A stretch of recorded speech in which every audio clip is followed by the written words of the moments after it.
اعوذ باللہ من الشیطان الرجیم، بسم اللہ الرحمن الرحیم۔ پارہ نمبر 26۔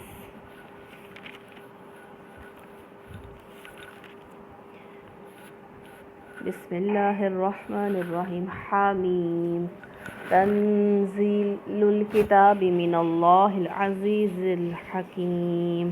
اللہ کے نام سے جو بے انتہا مہربان اور رحم فرمانے والا ہے۔ حامیم، اس کتاب کا نزول اللہ زبردست اور دانا کی طرف سے ہے۔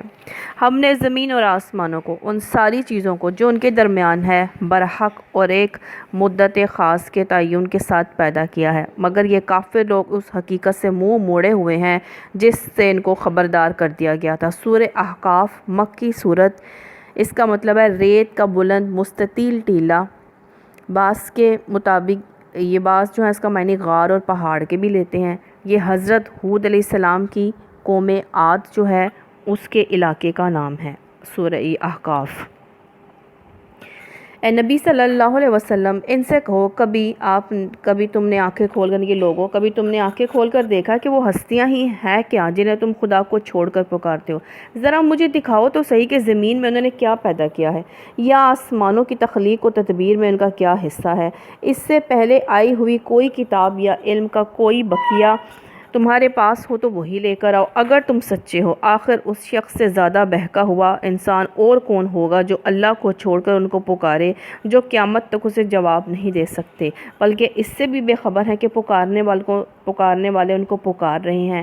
اور جب تم انسان جمع کیے جائیں گے، تمام انسان اس وقت تو اپنے پکارنے والوں کے دشمن اور ان کی عبادت کے منکر ہوں گے۔ وہ کہیں گے ہمیں معلوم نہیں تھا کہ تم لوگ ہماری عبادت کرتے تھے، یعنی صاف صاف کہہ دیں گے کہ نہ ہم نے ان سے کہا تھا کہ تم مدد کے لیے ہمیں پکارو اور ہم تمہاری حاجت روائی کرنے والے ہیں، اور نہ ہمیں یہ خبر کہ لوگ ہمیں پکارا کرتے تھے۔ انہوں نے خود ہی ہمیں حاجت روا فرض کر لیا اور خود ہی ہم کو پکارنا شروع کر دیا۔ جن کے پیچھے لگ کر اللہ اور اس کے رسول صلی اللہ علیہ وسلم کو چھوڑا ہوگا، وہ کہیں گے کہ ہم تو جانتے ہی نہیں ہیں کہ یہ ہمارے پیچھے لگے ہوئے اور ہمیں جو ہے حاجت روا سمجھ رہے تھے۔ ان لوگوں کو جب ہماری صاف صاف آیات سنائی جاتی ہیں اور حق ان کے سامنے آ جاتا ہے تو کافر لوگ اس کے متعلق کہتے ہیں تو کھلا جادو ہے۔ کیا ان کا کہنا یہ ہے کہ رسول صلی اللہ علیہ وسلم نے نعوذ باللہ یہ خود گھڑ لیا ہے؟ ان سے کو اگر میں نے، اللہ سبحانہ تعالیٰ کہہ رہے ہیں کہ اے نبی صلی اللہ علیہ وسلم، ان سے کہو کہ اگر میں نے اسے خود گھڑ لیا ہے تو تم مجھے خدا کی پکڑ سے کچھ بھی نہ بچا سکو گے۔ جو باتیں تم مجھ پر بناتے ہو اللہ ان کو خوب جانتا ہے۔ میرے اور تمہارے درمیان وہی گواہی دینے کے لیے کافی ہے، وہ بڑا درگزر اور رحم فرمانے والا ہے۔ یعنی کہ اپنے اے ظالمو، اپنی ہر دھرمی سے اور یہ جو حرکتیں کر رہے ہو اس سے باز آ جاؤ، معافی مانگ لو تو اللہ معاف بھی کرنے والا ہے۔ ان سے کہو میں کوئی انوکھا رسول تو نہیں ہوں، میں نہیں جانتا کہ کل تمہارے، یعنی کہ سب رسول جو ہیں وہ اللہ کا پیغام ہی لے کر آتے ہیں اور وہ انسان ہی ہوتے ہیں۔ میں نہیں جانتا، لیکن عام انسان میں نبی میں بالکل کوئی میچ نہیں ہے، یہ بالکل ذہن میں رکھنا چاہیے۔ میں نہیں جانتا کہ کل تمہارے ساتھ کیا ہونا ہے، میرے ساتھ کیا، میں تو صرف اس وحی کی پیروی کرتا ہوں جو میرے پاس بھیجی جاتی ہے۔ میں ایک صاف صاف خبردار کر دینے والے کے سوا اور کچھ نہیں ہوا۔ نبی صلی اللہ علیہ وسلم، ان سے کہو کبھی تم نے سوچا بھی اگر یہ کلام اللہ ہی کی طرف سے ہو اور تم نے اس کا انکار کر دیا تو تمہارا کیا انجام ہوگا؟ اور اس جیسے ایک کلام پر تو بنی اسرائیل کا ایک گواہ شہادت بھی دے چکا ہے۔ یعنی یہ وہ عام خاص شخص نہیں، اسرائیل کا ایک عام آدمی ہے، یعنی کہ وہ جو دنیا میں پہلی مرتبہ یہ کتاب نہیں آئی جو تم عذر پیش کر سکو کہ ہمارے سامنے کوئی کتاب بھی نہیں آئی۔ اس سے پہلے یہی تعلیمات اسی طرح وحی کے ذریعے بنی اسرائیل کے سامنے تورات اور دوسری کتب آسمانی کی شکل میں آ چکی ہیں، اور ان کا ایک عام آدمی جو ہے بھی ان کو جو ہے وہ مان چکا ہے۔ یعنی کہ یہ دنیا میں پہلی کتاب نہیں آئی ہے، اللہ کی ہدایت کی پہلی کتاب نہیں، اللہ نے پہلے بھی دی اور بنی اسرائیل جانتے ہیں کہ انہوں نے کیا، ان کے پاس جو ہے ایسی تعلیمات جو ہیں وہ آ چکی ہیں۔ جن لوگوں نے ایسے ظالموں کو اللہ ہدایت نہیں دیا کرتا۔ جن لوگوں نے ماننے سے انکار کر دیا ہے وہ ایمان لانے والوں کے متعلق کہتے ہیں اگر اس کتاب کو مان لینا کوئی جن لوگوں نے ماننے سے انکار کر دیا وہ ایمان لانے والوں کے متعلق کہتے ہیں اگر اس کتاب کو مان لینا کوئی اچھا کام ہوتا ہے تو یہ لوگ اس معاملے میں ہم سے سبقت نہ لے جا سکتے تھے۔ چونکہ انہوں نے اسے ہدایت نہ پائی، اس لیے اب یہ ضرور کہیں گے یہ تو پرانا جھوٹ ہے، حالانکہ اس سے پہلے موسیٰ علیہ السلام کی کتاب رہنما اور رحمت بن کر آ چکی ہے، اور یہ کتاب اس کی تصدیق کرنے والی زبان عربی میں آئی ہے۔ کون سی کتاب؟ قرآن پاک، تاکہ ظالموں کو متنبہ کر دے، خبردار کر دے کہ نیک روش اختیار کرنے والوں کو بشارت دے دے۔ یقیناً جن لوگوں نے کہہ دیا کہ اللہ ہی ہمارا رب ہے، پھر اس پر جم گئے، ان کے لیے نہ کوئی خوف ہے نہ وہ غمگین ہوں گے۔ ایسے لوگ یعنی کہ جم گئے، مرتے دم تک جو ہے وہ لا الہ الا اللہ پر رہے، اللہ صرف ایک اللہ کو ماننے والے، توحید پر، نبی صلی اللہ علیہ وسلم کی سنت پر رہے، تو وہ کیا ہیں؟ اللہ تعالیٰ نے فرمایا نہ غمگین ہوں گے نہ خوف زدہ ہوں گے۔ ایسے لوگ جنت میں جانے والے ہیں جہاں وہ ہمیشہ رہیں گے، اپنے ان اعمال کے بدلے میں جو وہ دنیا میں کرتے رہے ہیں۔ ہم نے انسان کو ہدایت کی کہ وہ اپنے والدین کے ساتھ نیک برتاؤ کرے۔ اس کی ماں نے مشقت اٹھا کر اسے پیٹ میں رکھا اور مشقت اٹھا کر ہی اس کو جنا، اور اس کے حمل اور دودھ چھڑانے میں 30 مہینے لگ گئے، یہاں تک کہ جب اپنی پوری طاقت کو پہنچا اور 40 سال کا ہو گیا تو اس نے کہا اے میرے رب، مجھے توفیق دے کہ میں تیری ان نعمتوں کا شکر ادا کروں جو تو نے مجھے اور میرے والدین کو عطا فرمائی ہیں، ایسا نیک عمل کروں جس سے تو راضی ہو، اور میری اولاد کو بھی نیک بنا کر مجھے سکھ دے، میں تیرے حضور توبہ کرتا ہوں، تابع فرمان مسلم بندوں میں سے ہوں۔ نبی صلی اللہ علیہ وسلم سے کسی شخص نے پوچھا کہ اولاد پر ماں باپ کا کتنا حق ہے، تو آپ صلی اللہ علیہ وسلم نے فرمایا وہ تمہاری جنت اور دوزخ ہیں۔ اس کا کیا مطلب کہ اگر جو ہے ان کی خدمت کرو گے تو ان کی جو ہے ان سے حسن سلوک کرو گے تو کیا ہے وہ تمہارے لیے جنت جو ہے اس کا باعث بن جائے گا، ان سے حسن سلوک کرنا اور ان کی خدمت کرنا۔ اگر انہیں ستاؤ گے، ان سے حسن سلوک نہیں کرو گے تو دوزخ کے جو مستحق بن جاؤ گے۔ نبی صلی اللہ علیہ وسلم سے ایک شخص نے پوچھا کہ میرے بہتر سلوک کا کون مستحق ہے؟ آپ صلی اللہ علیہ وسلم نے فرمایا تیری ماں۔ 3 دفعہ آپ نے یہی فرمایا، اور چوتھی مرتبہ آپ نے فرمایا تیرا باپ۔ تو حضرت اسماء کی والدہ مسلمان نہ تھیں، اسماء رضی اللہ تعالیٰ عنہ۔ حضرت اسماء رضی اللہ تعالیٰ عنہ سے مدد لینے کے لیے وہ آئیں تو حضرت اسماء رضی اللہ تعالیٰ عنہ نے رسول اللہ صلی اللہ علیہ وسلم سے پوچھا کہ کیا کروں؟ تو آپ صلی اللہ علیہ وسلم نے فرمایا تم اپنی والدہ سے صلہ رحمی کرو، اگر وہ کافر بھی ہیں تو پھر بھی صلہ رحمی جو ہے وہ کرنی ہے۔ کس نے؟ اولاد نے۔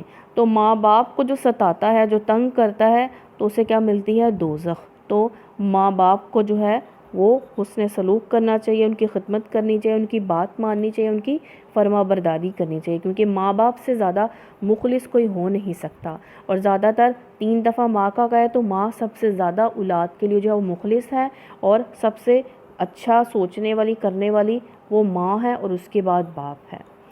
اے میرے رب، جب انسان جو ہے یہاں پہ بتایا گیا، علماء نے کہا ہے کہ 40 سال کی عمر میں اس کے 40 سال کی عمر کے بعد انسان کو دعا کثرت سے پڑھنی چاہیے۔ کون سی؟ رب اوزعنی ان اشکر نعمتک التی انعمت علی وعلی والدی وان اعمل صالحا ترضاہ واصلح لی فی ذریتی انی تبت الیک وانی من المسلمین۔ اے رب، اے میرے رب، مجھے توفیق دے میں تیری ان نعمتوں کا شکر ادا کروں جو تو نے مجھے، میرے والدین کو عطا فرمائی، ایسا نیک عمل کروں جس سے تو راضی ہو، میری اولاد کو بھی نیک بنا کر مجھے سکھ دے، میں تیرے حضور توبہ کرتا ہوں، تابع فرمان مسلم بندوں میں سے ہوں۔ اسی طرح کے لوگوں سے ہم ان کے بہترین اعمال کو قبول کرتے ہیں اور ان کی برائیوں سے درگزر کر جاتے ہیں، یہ جنتی لوگوں میں شامل ہوں گے اس سچے وعدے کے مطابق جو ان سے کیا جاتا رہا ہے۔ اور جس شخص نے اپنے والدین سے کہا اف، تنگ کر دیا، یعنی کہ ناگواری کے لیے آتا ہے اف کہنا،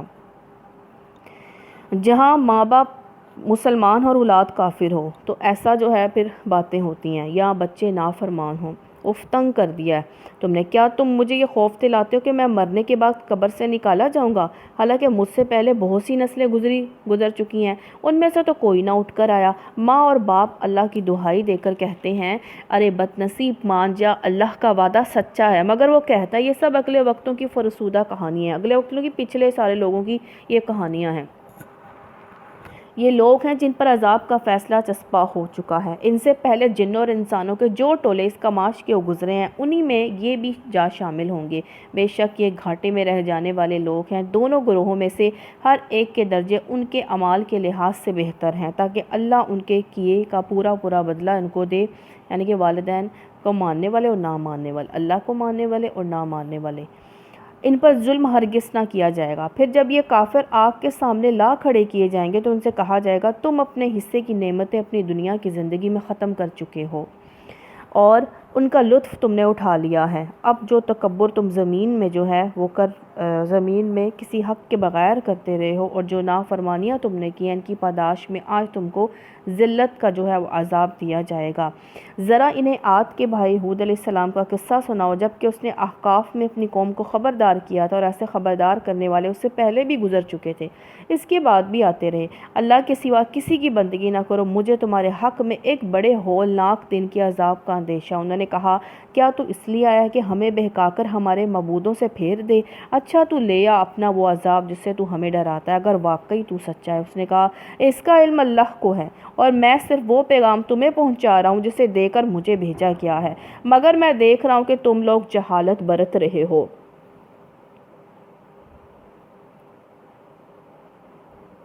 آپ کو اپنی وادیوں کی طرف آتے دیکھا تو کہنے لگے یہ بادل جو ہم کو سیراب کر دے گا، نہیں بلکہ یہ وہی چیز ہے سیراب کر دے گا، یعنی کہ انہیں لگا کہ یہ بادلوں سے بارش جو ہے وہ برسے گی۔ بادل جب سخت گرمی میں دھوپ کی صورت میں بادل آ گئے نا تو انہوں نے کہا اب جو ہے وہ ہم بادل آئے گا، اب گرمی ہٹے گی تو اب بارش برسے گی۔ وہ سارے اکٹھے ہو گئے تو وہ بادل نے جو ہے وہ آگ برسا دی تھی۔ جب حضرت عائشہ رضی اللہ تعالیٰ نے فرمایا جب آپ صلی اللہ علیہ وسلم کبھی آندھی دیکھتے نا، آندھی آ رہی ہے تو آپ کے چہرے پر نا تفکر کے آثار جو ہے وہ آ جاتے تھے، تو میں نے پوچھا یا رسول اللہ صلی اللہ علیہ وسلم لوگ بادل دیکھ کر خوش ہوتے ہیں اور آپ پریشان ہو جاتے ہو؟ تو آپ نے فرمایا پہلے لوگوں پر آندھی سے اور بادل کے ذریعے جو ہے وہ عذاب آیا تھا، بلکہ تو ہمیں بھی جب ہم آندھی ہے تو کیا کہنا چاہیے اللہم انی اسألک من خیرہا و اعوذ بک من شرہا، کہ اللہ تعالیٰ ہم اس کی خیر آپ سے مانگتے ہیں، اس کے شر سے پناہ مانگتے ہیں جو اس میں شر ہے ہوا میں اور باطل میں۔ بلکہ تم جلدی مچا رہے تھے، یہ ہوا کا طوفان ہے جس میں دردناک عذاب چلا آ رہا ہے، اپنے رب کے حکم سے ہر چیز کو تباہ کر ڈالے گا۔ آخرکار ان کا حال یہ ہوا کہ ان کے رہنے کی جگہوں کے سوا وہاں کچھ نظر نہ آتا تھا۔ اس طرح ہم مجرموں کو بدلہ دیا کرتے تھے، ان کو ہم نے وہ کچھ دیا تھا جو تم لوگوں کو نہیں دیا ہے، ان کو ہم نے کان، آنکھیں اور دل سب کچھ دے رکھے تھے۔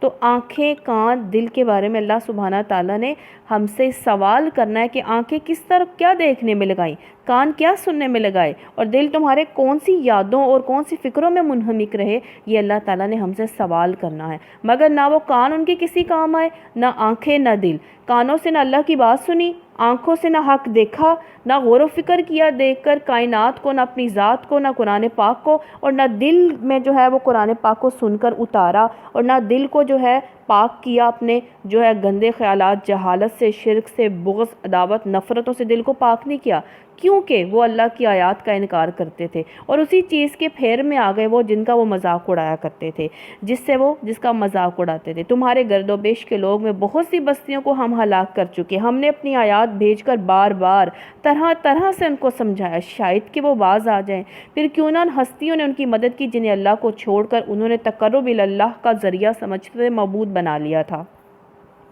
بلکہ وہ تو ان سے کھو گئے تھے۔ یہ تھا کہ ان کے جھوٹ اور بناوٹی عقیدوں کا انجام جو انہوں نے گھڑ رکھے تھے۔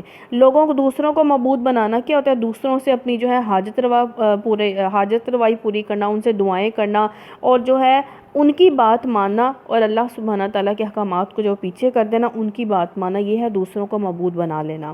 کیونکہ ہمیں کہا گیا ہے کہ ہمیں اپنی ذات کو بھی آگے نہیں رکھنا، ہمیں اللہ اور اس کے رسول صلی اللہ علیہ وسلم کے احکامات کی پیروی کرنی، اپنی خواہشات کی نفی کر کے، بلکہ وہ تو ان سے کھو گئے تھے۔ یہ تھا ان کے جھوٹ اور ان بناوٹی عقیدوں کا انجام جو انہوں نے گھڑ رکھے تھے۔ اور وہ واقعہ بھی قابل ذکر ہے جب ہم جنوں کے ایک گروہ کو آپ کی طرف لے آئے تھے تاکہ وہ قرآن سنیں۔ یہ ذکر اس واقعے کا ہے جو طائف کے سفر سے مکہ واپس ہوتے ہوئے راستے میں پیش آیا تھا۔ نماز میں آپ صلی اللہ علیہ وسلم قرآن کی تلاوت فرما رہے تھے کہ جنوں کے ایک گروہ کا ادھر سے گزر ہوا اور وہ آپ کی قرات سننے کے لیے ٹھہر گئے۔ اس کے بارے میں تمام روایات اس بات پر متفق ہیں کہ اس موقع پر جن حضور صلی اللہ علیہ وسلم کے سامنے نہیں آئے تھے، نہ آپ صلی اللہ علیہ وسلم نے ان کی آمد کو محسوس فرمایا تھا، بلکہ بعد میں اللہ سبحانہ تعالیٰ نے وحی کے ذریعے سے آپ صلی اللہ علیہ وسلم کو ان کے آنے اور قرآن پاک سننے کی جو ہے وہ خبر دی۔ جب وہ اس جگہ پہنچے جہاں پہ آپ صلی اللہ علیہ وسلم قرآن پاک پڑھ رہے تھے تو انہوں نے آپس میں کہا خاموش ہو جاؤ۔ تو قرآن پاک کا ادب تو جنات بھی جانتے ہیں، جب وہ گزرتے ہوئے سنتے ہیں تو وہ کہتے ہیں خاموش ہو جاؤ۔ پھر جب وہ پڑھا جا چکا تو خبردار کرنے والے بن کر اپنی قوم کی طرف پلٹے، سنا تو وہ اپنی قوم کو بھی جو ہے وہ بتانے چلے گئے کہ ہم یہ کتاب جو ہے سن کر آئے ہیں، یہ کلام سن کر آئے ہیں۔ انہوں نے جا کر کہا ہماری قوم کے لوگوں، ہم نے ایک کتاب سنی ہے جو موسیٰ علیہ السلام کے بعد نازل کی گئی ہے، تصدیق کرنے والی ہے، اپنے سے پہلے آئی ہوئی کتابوں کی رہنمائی کرتی ہے حق کو راہ راست کی طرف۔ اے ہماری قوم کے لوگوں، اللہ کی طرف بلانے والے کی دعوت قبول کر لو اور اس پر ایمان لے آؤ۔ اللہ تمہارے گناہوں سے درگزر فرمائے گا اور تمہیں عذاب علیم سے بچا دے گا۔ جو کوئی اللہ کے داعی کی بات نہ مانے وہ نہ زمین میں خود کوئی بلبوتا رکھتا ہے کہ اللہ کو عاجز کر دے، اور نہ اس کے کوئی ایسے حامی و سرپرست ہیں کہ جو کوئی اللہ کے داعی کی بات نہ مانے وہ نہ زمین میں خود کوئی بلبوتا رکھتا ہے کہ اللہ کو عاجز کر دے، اور نہ اس کے کوئی ایسے حامی و سرپرست ہیں کہ اللہ سے اس کو بچا لیں۔ ایسے لوگ کھلی گمراہی میں پڑے ہوئے ہیں۔ کیا ان لوگوں کو یہ سجائی نہیں دیتا کہ جس خدا نے یہ زمین و آسمان پیدا کیے ہیں ان کو بناتے ہوئے نہ تھکا، وہ ضرور اس پر قادر ہے کہ مردوں کو جو ہے وہ جلا اٹھائے۔ یعنی کہ اللہ سبحانہ تعالیٰ کے لیے کوئی مشکل نہ تھا کہ زمین و آسمان کو بنانا۔ جس نے زمین و آسمان بنایا ہے وہ مردوں کو بھی دوبارہ زندہ کرے گا۔ کیوں نہیں؟ یقیناً وہ ہر چیز کی قدرت رکھتا ہے۔ جس روز کافر آنکھ کے سامنے لائے جائیں گے اس وقت ان سے پوچھا جائے گا کیا یہ حق نہیں ہے؟ یہ کہیں گے ہاں ہمارے رب کی قسم یہ واقعی حق ہے۔ اللہ فرمائے گا اچھا تو اب عذاب کا مزہ چکھو اپنے اس انکار کی پاداش میں جو تم کرتے رہے تھے۔ پس نبی صلی اللہ علیہ وسلم صبر کریں جس طرح اولو العزم رسولوں نے صبر کیا ہے، اور ان کے معاملے میں جلدی نہ کریں۔ جس روز یہ لوگ اس چیز کو دیکھ لیں گے جس کا انہیں خوف دلایا جا رہا ہے تو انہیں یوں معلوم ہوگا کہ جیسے دنیا میں دن کی ایک گھڑی بھر سے زیادہ نہیں رہے تھے۔ بات پہنچا دی گئی۔ اب کیا نافرمان لوگوں کے سوا اور کوئی ہلاک ہوگا؟ کفار کے رویے پر نبی صلی اللہ علیہ وسلم کو اللہ سبحانہ تعالیٰ تسلی دے رہے ہیں کہ آپ ان کے رویوں پر جو ہے پریشان نہ ہوں۔ اللہ تعالیٰ ان کو جو ہے ضرور ہلاک کرے گا جو نہیں مانتے ہیں، اور رحم فرمانے والا ہے۔ جن لوگوں نے کفر کیا، اللہ کے راستے سے روکا، اللہ نے ان کے اعمال کو رائے گاہ کر دیا، اور جو لوگ ایمان لائے، جنہوں نے نیک عمل کیے، اس چیز کو مان لیا جو محمد صلی اللہ علیہ وسلم پر نازل ہوتی ہے، وہ کون سی؟ قرآن پاک، اور ہیں وہ سراسر حق ان کے رب کی طرف سے۔ اللہ نے ان کی برائیاں ان سے دور کر دی، یعنی کہ ایمان لانے سے کافر جو ایمان لے آئے اس کے سارے گناہ پیچھے جو ہے وہ معاف ہو جاتے ہیں، اور ان کا حال درست کر دیا۔ یہ اس لیے کہ کفر کرنے والوں نے باطل کی پیروی کی اور ایمان لانے والوں نے اس حق کی پیروی کی جو ان کے رب کی طرف سے آیا ہے۔ اس طرح اللہ لوگوں کو ان کی ٹھیک ٹھیک حیثیت جو ہے وہ بتائے دیتا ہے۔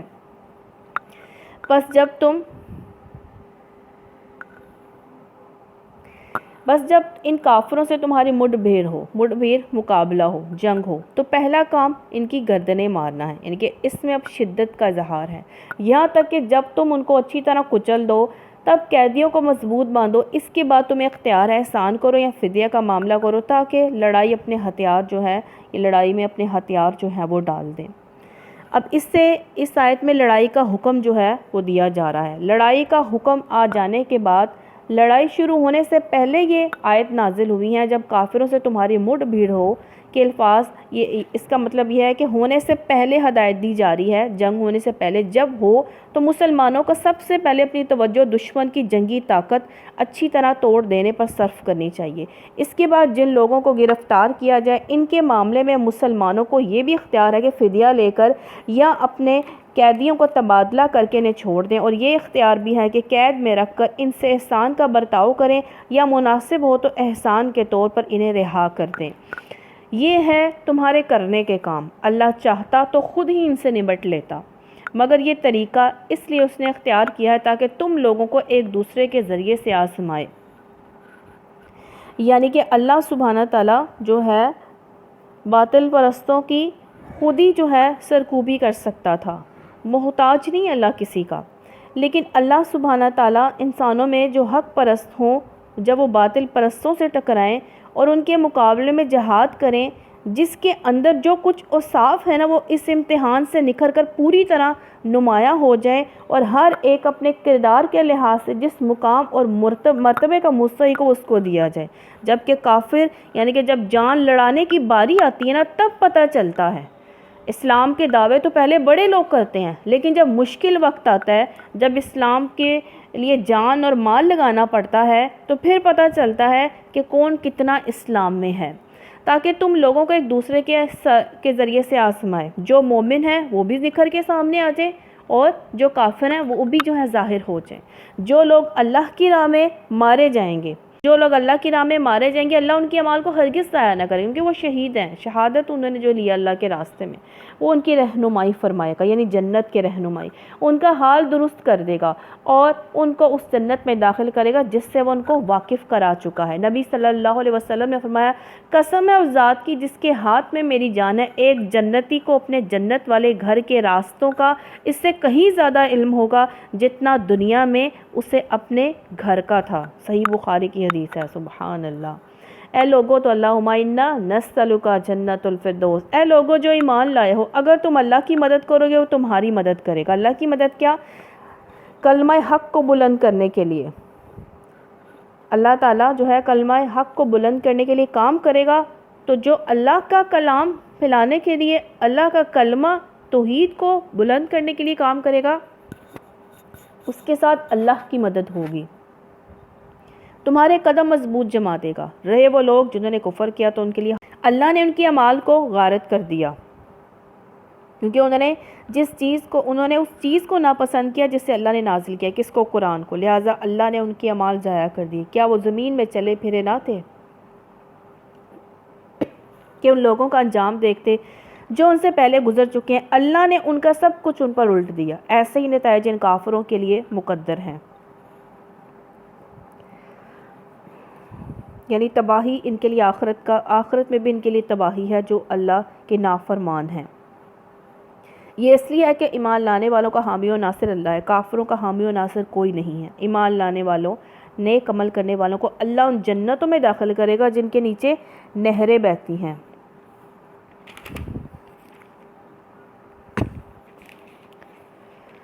کفر کرنے والے بس دنیا کی چند روزہ زندگی کے مزے لوٹ رہے ہیں، جانوروں کی طرح کھا پی رہے ہیں، ان کا آخری ٹھکانہ جہنم ہے۔ تو جو صرف زندگی کے وہ کہتے ہیں کہ 4 دن کی زندگی ہے، کھا لو پی لو عیش کر لو، اور ان کی صرف زندگی بس کھانے پکانے میں مصروف ہے اور کھانے بنانے میں اور اسی کی ترکیب میں لگی ہوئی ہے، تو آپ نے کہا جانوروں کی طرح کھا پی رہے ہیں، کیونکہ مومن کھاتا ہے زندہ رہنے کے لیے، زندگی اس کی کھانا نہیں بن جاتی، وہ کھانے کے بارے میں سوچتا رہے۔ ان کا آخری ٹھکانہ جہنم ہے۔ نبی صلی اللہ علیہ وسلم کتنی ہی بستیاں ایسی گزر چکی ہیں جو تمہاری اس بستی سے بہت زیادہ نہیں، آکے آپ صلی اللہ علیہ وسلم کی بستی سے بہت زیادہ زور آور تھی۔ کون سی بستی سے؟ اہل مکہ والوں سے زیادہ جو ہے بستی بھی، اور وہ لوگ بھی جو ہیں بہت زیادہ طاقتور تھے، جس نے جو ہے آپ کو نکال دیا، یعنی کہ آپ کو اتنا مجبور کر دیا تھا کہ آپ مکے سے ہجرت کر جائیں مدینے، تو انہیں ہم نے اس طرح ہلاک کر دیا کہ کوئی ان کا بچانے والا نہ تھا۔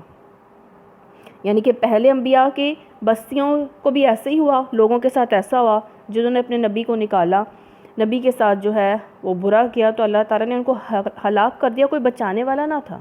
بلکہ کہیں ایسا ہو سکتا ہے کہ جو اپنے رب کی طرف سے ایک صاف اور صریح ہدایت پر ہو، وہ ان لوگوں کی طرح ہو جائے جن کے لیے ان کا برا عمل خوشنما بنا دیا گیا، وہ اپنی خواہشات کے پیرو بن گئے ہیں، یعنی کہ ان کے اپنی خواہشات کی پیروی کرتے ہیں۔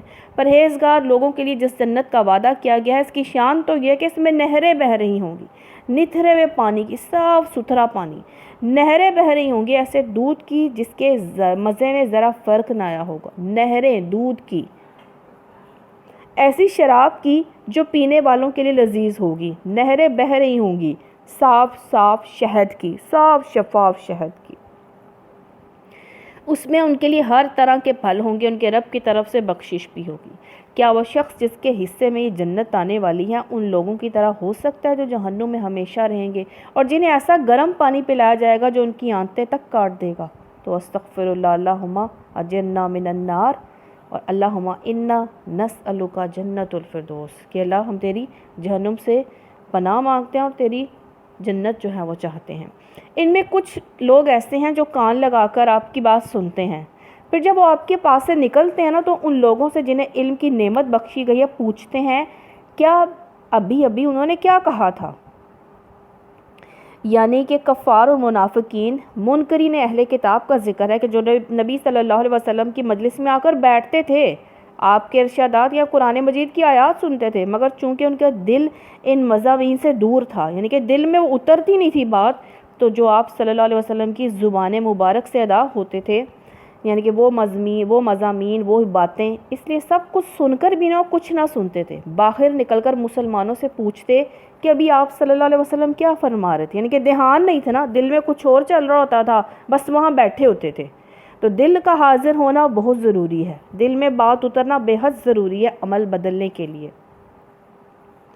یہ وہ لوگ ہیں جن کے دلوں پر اللہ نے مہر لگا دی ہے، یہ اپنی خواہشات کے پیرو بنے ہوئے ہیں، حق قبول کرنے سے روکتی ہے خواہشات کی پیروی۔ رہے وہ لوگ جنہوں نے ہدایت پائی ہے، اللہ ان کو اور زیادہ ہدایت دیتا ہے، انہیں ان کے حصے کا تقویٰ عطا فرماتا ہے۔ اب کیا یہ لوگ بس قیامت ہی کے منتظر ہیں کہ وہ اچانک ان پر آ جائے؟ اس کی علامات تو آ چکی ہیں، جب وہ خود آ جائے گی تو ان کے لیے نصیحت قبول کرنے کا کون سا موقع باقی رہ جائے گا؟ بس نبی صلی اللہ علیہ وسلم نے فرمایا قیامت کی نشانیاں کچھ یہ ہیں، علم گھٹ جائے گا، جہالت پھیل جائے گی، لوگ کثرت سے شراب پئیں گے، زنا عام ہو جائے گا، عورتیں زیادہ ہوں گی، مرد کم ہوں گے، حتیٰ کہ 50 عورتوں کا کفیل ایک مرد ہوگا۔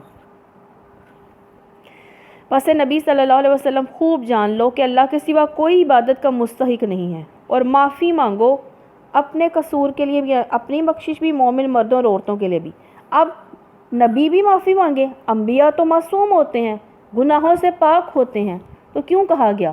یہ آپ کو خطاب کر کے امت کو کہا جا رہا ہے کہ اگر نبی صلی اللہ علیہ وسلم، آپ نے فرمایا، نبی صلی اللہ علیہ وسلم نے فرمایا استغفار کیا کرو، میں روزانہ 70 سے 100 مرتبہ استغفار کرتا ہوں، تو آپ نے کر کے ہمیں بتایا کہ اللہ سے بخشش مانگتے رہنا، چاہے مومن مرد ہوں یا عورت، اللہ سے معافی مانگتے رہنا۔ استغفار اللہ کو بے حد پسند ہے۔ اللہ آپ کی سرگرمیوں کو جانتا ہے، یعنی کہ آپ کے دن کی مصروفیت کو اور آپ کے رہنے سہنے کی جگہ کو اللہ خوب جانتا ہے۔ جو لوگ ایمان لائے ہیں وہ کہہ رہے تھے کہ کوئی صورت کیوں نہیں نازل کی جاتی جس میں جنگ کا حکم دیا جائے، مگر جب ایک پختہ صورت نازل کر دی گئی جس میں جنگ کا ذکر تھا تو تم نے دیکھا کہ جن کے دلوں میں بیماری تھی وہ تمہاری طرف اس طرح دیکھ رہے تھے، یعنی کہ نبی صلی اللہ علیہ وسلم نے حکم دیا نا، اب جنگ کا حکم آ گیا ہے۔ تو یہ سچے مسلمان تھے، حکم قتال کے لیے بےتاب تھے کہ جنگ کا حکم ہے، کیونکہ مکے میں جنگ کا حکم نہیں تھا نا، کیونکہ ان کی تعداد کم تھی۔ لیکن جو لوگ ایمان کے بغیر مسلمانوں کے گروہ میں شامل ہوئے تھے نا، حکم قتال آتے ہی نا ان کی جان پر بن گئی کہ اوے اب تو جان دینی پڑے گی۔ منافقین کی وہ تمہاری طرف اس طرح دیکھ رہے ہیں، یعنی کہ آپ صلی اللہ علیہ وسلم کی اس طرح دیکھ رہے ہیں جیسے کسی پر نا موت چھا گئی ہو۔ افسوس ان کے حال پر، ان کی زبان پر ہے اطاعت کا اقرار اور اچھی اچھی باتیں، مگر جب قطعی حکم دے دیا گیا اس وقت وہ اللہ سے اپنے عہد میں سچے نکلتے تو انہی کے لیے اچھا تھا۔ پہلے تو بڑے وعدے کر رہے تھے، مشکل وقت نہ تھا نا، آسانی میں تو سبھی دین پر چلتے ہیں، سب کچھ مل رہا ہو تب تو سب دین پر چلتے ہیں۔ جب انسان کے لیے مشکل ہو، آرام قربان کرنا ہو، جان لگانی ہو، مال لگانا ہو، اور انسان کو اپنی جو ہے صلاحیتیں لگانی ہو، وقت لگانا ہو، اور پھر پتہ چلتا ہے کہ انسان کتنا دین میں ہے۔ اب کیا تم لوگوں سے اس کے سوا کچھ اور توقع کی جا سکتی ہے کہ اگر تم الٹے منہ پھر گئے تو زمین میں پھر فساد برپا کرو گے، آپس میں ایک دوسرے کے گلے کاٹو گے؟ یعنی اس کا مطلب یہ ہے کہ اگر اس وقت تم اسلام کی مدافعت سے جی چراتے ہو اور اس عظیم الشان اصلاحی انقلاب کے لیے جانو مال کی بازی لگانے سے منہ موڑتے ہو، جس کی کوشش محمد صلی اللہ علیہ وسلم اور اہل ایمان کر رہے ہیں، تو اس کا نتیجہ آخر اس کے سوا کیا ہو سکتا ہے کہ پھر تم اسی جاہلیت کے نظام کی طرف پلٹ جاؤ جس میں تم لوگ صدیوں سے ایک دوسرے کے گلے کاٹتے رہے ہو، اپنی اولاد تک کو زندہ دفن کرتے رہے ہو، اور خدا کی زمین کو ظلم و فساد سے بھرتے رہے ہو۔ یہ لوگ ہیں جن پر اللہ نے لعنت کی اور ان کو اندھا اور بہرا بنا دیا ہے، کیونکہ انہوں نے آنکھوں سے وہ کام نہیں لیا جو لینا چاہیے تھا، کانوں سے وہ کام نہیں لیا جو لینا چاہیے تھا، تو آنکھیں اندھی کر دیں، دیکھتے ہیں لیکن وہ بصیرت چھین لی جس سے انسان دیکھ کر اپنا آپ بدل سکتا ہے۔ اپنا فرما بردار بنا سکتا ہے، وہ بصیرت لے لی، وہ سماعت بھی لے لی جسے سن کر انسان بدل سکتا ہے، اپنا عمل بدل سکتا ہے، بہرا بنا دیا۔ کیا ان لوگوں نے قرآن پر غور نہیں کیا؟ یا دلوں پر ان کے قفل چڑھے ہوئے ہیں، تالے پڑ گئے ہیں، دل میں اترتا ہی نہیں ہے قرآن پاک۔ حقیقت یہ ہے کہ جو لوگ ہدایت واضح ہو جانے کے بعد ان سے پھر گئے، ان کے لیے شیطان نے اس روش کو سہل بنا دیا، یعنی کہ جو وہ کر رہے ہیں شیطان تو ویسے ہی ان پر مسلط ہو چکا ہے، اور وہ جو کر رہے ہیں نا انہیں غلط بھی نہیں لگ رہا، وہ کہہ رہے ہیں صحیح کر رہے ہیں ہم۔ جھوٹی توقعات کا سلسلہ ان کے لیے دراز کر رکھا ہے، اس لیے انہوں نے اللہ کے نازل کردہ دین کو ناپسند کرنے والوں سے کہ شیطان نے اس روش کو سہل بنا دیا، یعنی کہ جو وہ کر رہے ہیں شیطان تو ویسے ہی ان پر مسلط ہو چکا ہے، اور وہ جو کر رہے ہیں نا انہیں غلط بھی نہیں لگ رہا، وہ کہہ رہے ہیں صحیح کر رہے ہیں ہم۔ جھوٹی توقعات کا سلسلہ ان کے لیے دراز کر رکھا ہے، اس لیے انہوں نے اللہ کے نازل کردہ دین کو ناپسند کرنے والوں سے کہہ دیا کہ بعض معاملات میں ہم تمہاری مانیں گے، یعنی کہ جو ہمیں آسان لگتا ہے وہ ہم مان لیں گے، جو ہماری نفس پہ کوئی چوٹ نہیں پڑی ہم وہ مان لیں گے، جہاں پہ ہماری خواہشات آڑے آ جاتی ہیں وہ ہم نہیں مانیں گے۔ اللہ تعالیٰ کہتا ہے پردہ کرو، یہ ہمارے لیے کتنا مشکل ہے، یہ نہیں ہم کریں، بعض کو مانیں گے بعض کو نہیں مانیں گے۔ اللہ ان کی یہ خفیہ باتیں خوب جانتا ہے۔ پھر اس وقت کیا حال ہوگا جب فرشتے ان کی روحیں قبض کریں گے اور ان کے منہ اور پیٹھوں پر مارتے ہوئے انہیں لے جائیں گے، اس لیے ہوگا کہ انہوں نے اس طریقے کی پیروی کی جو اللہ کو ناراض کرنے والا ہے، اس کی رضا کا راستہ اختیار کرنا ناپسند کیا انہوں نے۔ اس بنا پر اس نے ان کے یعنی کہ اللہ تعالیٰ نے ان کے سارے اعمال ضائع کر دیے، کیونکہ ایمان کے بغیر نیک عمل اللہ قبول نہیں کرتا ہے۔ کیا وہ لوگ جن کے دلوں میں بیماری ہے سمجھے بیٹھے ہیں کہ اللہ ان کے دلوں کے کھوٹ ظاہر نہیں کرے گا؟ ہم چاہیں تو انہیں تم کو یعنی کہ آپ صلی اللہ علیہ وسلم کو آنکھوں سے دکھا دیں اور ان کے چہروں سے آپ ان کو پہچان لو، مگر ان کے انداز کلام سے تو آپ ان کو جان ہی لو گے۔ اللہ تم سب کے اعمال سے خوب واقف ہے۔ ان کا جو بغض و عناد، کینہ، حسد مسلمانوں کے خلاف ہے، کیا یہ سمجھتے ہیں اللہ سے ظاہر کرنے پر قادر نہیں ہے؟ یعنی اگر اللہ چاہتا تو منافقین کی شکلوں سے پہچان لیا جاتا، اللہ نے اس لیے نہیں کیا کیونکہ اللہ کی صفت ہے پردہ پوشی۔ دوسرے انسانوں کو ظاہر پر ہمیں یعنی کہ انسانوں کو تمام انسانوں کو ظاہر پر فیصلہ کرنے کے لیے کہا گیا ہے، باطن کا معاملہ اللہ کے سپرد کرنے کا حکم ہے۔ ہم کسی کو یہ نہیں کہہ سکتے یہ کر ہے، یہ وہ کر ہے، یہ ایسا ہے، یہ ویسا ہے، یہ بہت برا ہے، ہم نہیں کہہ سکتے۔ اس کا معاملہ اس کے رب کے ساتھ ہے، ہم نے ظاہر پہ معاملہ کرنا ہے۔ جو اگر وہ یعنی کہ ہم نے ظاہر پہ کرم کسی کو برا نہیں کہہ سکتے، مگر ان کے انداز کلام سے تو آپ جان ہی لو، اللہ ان کے سب اعمال سے خوب واقف ہے۔ ہم ضرور تم لوگوں کو آزمائش میں ڈالیں گے تاکہ تمہارے حالات کی جانچ کریں اور دیکھ لیں کہ تم میں مجاہد کون ہے اور ثابت قدم کون ہے، کون جو ہے وہ جہاد کرتا ہے اور کون جو ہے وہ ثابت قدم رہتا ہے، کس پہ؟ دین پر۔ جن لوگوں نے کفر کیا، اللہ کی راہ سے روکا، رسول سے جھگڑا کیا، جبکہ ان پر راہ راست واضح ہو چکی تھی، سیدھی راہ انہیں پتہ چل گیا تھا کہ یہ اسلام کا راستہ صحیح راستہ ہے، در حقیقت وہ اللہ کا کوئی جو ہے وہ نقصان نہیں کر سکتے، بلکہ اللہ ہی نے ان کا سب کیا کرایا غارت جو ہے کر دے گا۔ اے لوگو جو ایمان لائے ہو، تم اللہ کی اطاعت کرو، رسول صلی اللہ علیہ وسلم کی اطاعت کرو اور اپنے اعمال کو برباد نہ کر لو، یعنی کہ اللہ کی اطاعت اور رسول صلی اللہ علیہ وسلم کی اطاعت کے دائرے سے باہر ہے عمل تو وہ رائے گا اور برباد ہے۔ کفر کرنے والوں اور راہ خدا سے روکنے والوں اور مرتے دم تک کفر پر جمے رہنے والوں کو تو اللہ ہرگز معاف نہ کرے گا۔ بس تم ہمت نہ ہارو، صلح کی درخواست نہ کرو، یعنی یہاں سے جب صرف مدینے کی چھوٹی سی بستیوں میں چند سو مہاجرین اور انصار ایک مٹھی بھر جمعیت اسلام کی علم برداری کر رہی تھی اور اس کا مقابلہ محض قریش کے طاقتور قبیلے سے نہیں بلکہ پورے ملک عرب کے جو ہے کفار اور مشرکین سے تھا، اس حالت میں فرمایا جا رہا ہے کہ ہمت ہار کر ان دشمنوں سے صلح کی درخواست نہ کرنے لگو، بلکہ سر دھڑ کی بازی لگا دینے کے لیے تیار ہو جاؤ، تم ہی غالب رہنے والے ہو، اللہ تمہارے ساتھ ہے، تمہارے اعمال کو وہ ہرگز ضائع نہ کرے گا۔ یہ دنیا کی زندگی، دنیا کے لیے اپنی جان نہیں لگاتی، دنیا کی زندگی تو کھیل اور تماشا ہے۔ اگر تم ایمان رکھو، تقوی کی روش پر چلتے رہو تو اللہ تمہارے اجر تم کو دے گا اور تمہارے مال تم سے نہ مانگے گا، یعنی وہ غنی ہے، اس کو اپنی ذات کے لیے تم سے لینے کی کچھ ضرورت نہیں ہے۔ اگر وہ اپنی راہ میں تم سے کچھ خرچ کرنے کے لیے کہتا ہے نا تو وہ اپنے لیے نہیں بلکہ تمہارے ہی بھلائی کے لیے کہتا ہے کہ خرچ کرو اللہ کی راہ میں۔ اللہ اسے کئی 100 گنا جو ہے واپس جو ہے وہ کرے گا، اس دنیا میں بھی اور آخرت میں بھی۔ اگر کہیں وہ تمہارے مال تم سے مانگ لے اور سب کے سب تم سے طلب کر لے تو تم بخل کرو۔ اب سال میں 1 مرتبہ 2.5% جو ہے وہ زکوٰۃ کے لیے جو ہے وہ کہا گیا ہے۔ اگر اللہ تعالیٰ کہتا ہے جو کچھ سارا سال کماتے ہو اللہ کی راہ میں دو، تو اللہ تعالیٰ فرما رہا ہے تم سب کے سب بخل کرنے لگتے ہیں۔ اگر اللہ کے سارے کا سارا مال جو ہے وہ اللہ کی راہ میں خرچ کرو، وہ تمہارے کھوٹ ابھار لائے گا۔ دیکھو تم لوگوں کو دعوت دی جا رہی ہے کہ اللہ کی راہ میں مال خرچ کرو، اس پر تم میں سے کچھ لوگ ہیں جو بخل کر رہے ہیں۔ حالانکہ جو بخل کرتا ہے، بخل کیا ہوتا ہے؟ کنجوسی۔ وہ در حقیقت اپنے آپ ہی سے بخل کرتا ہے۔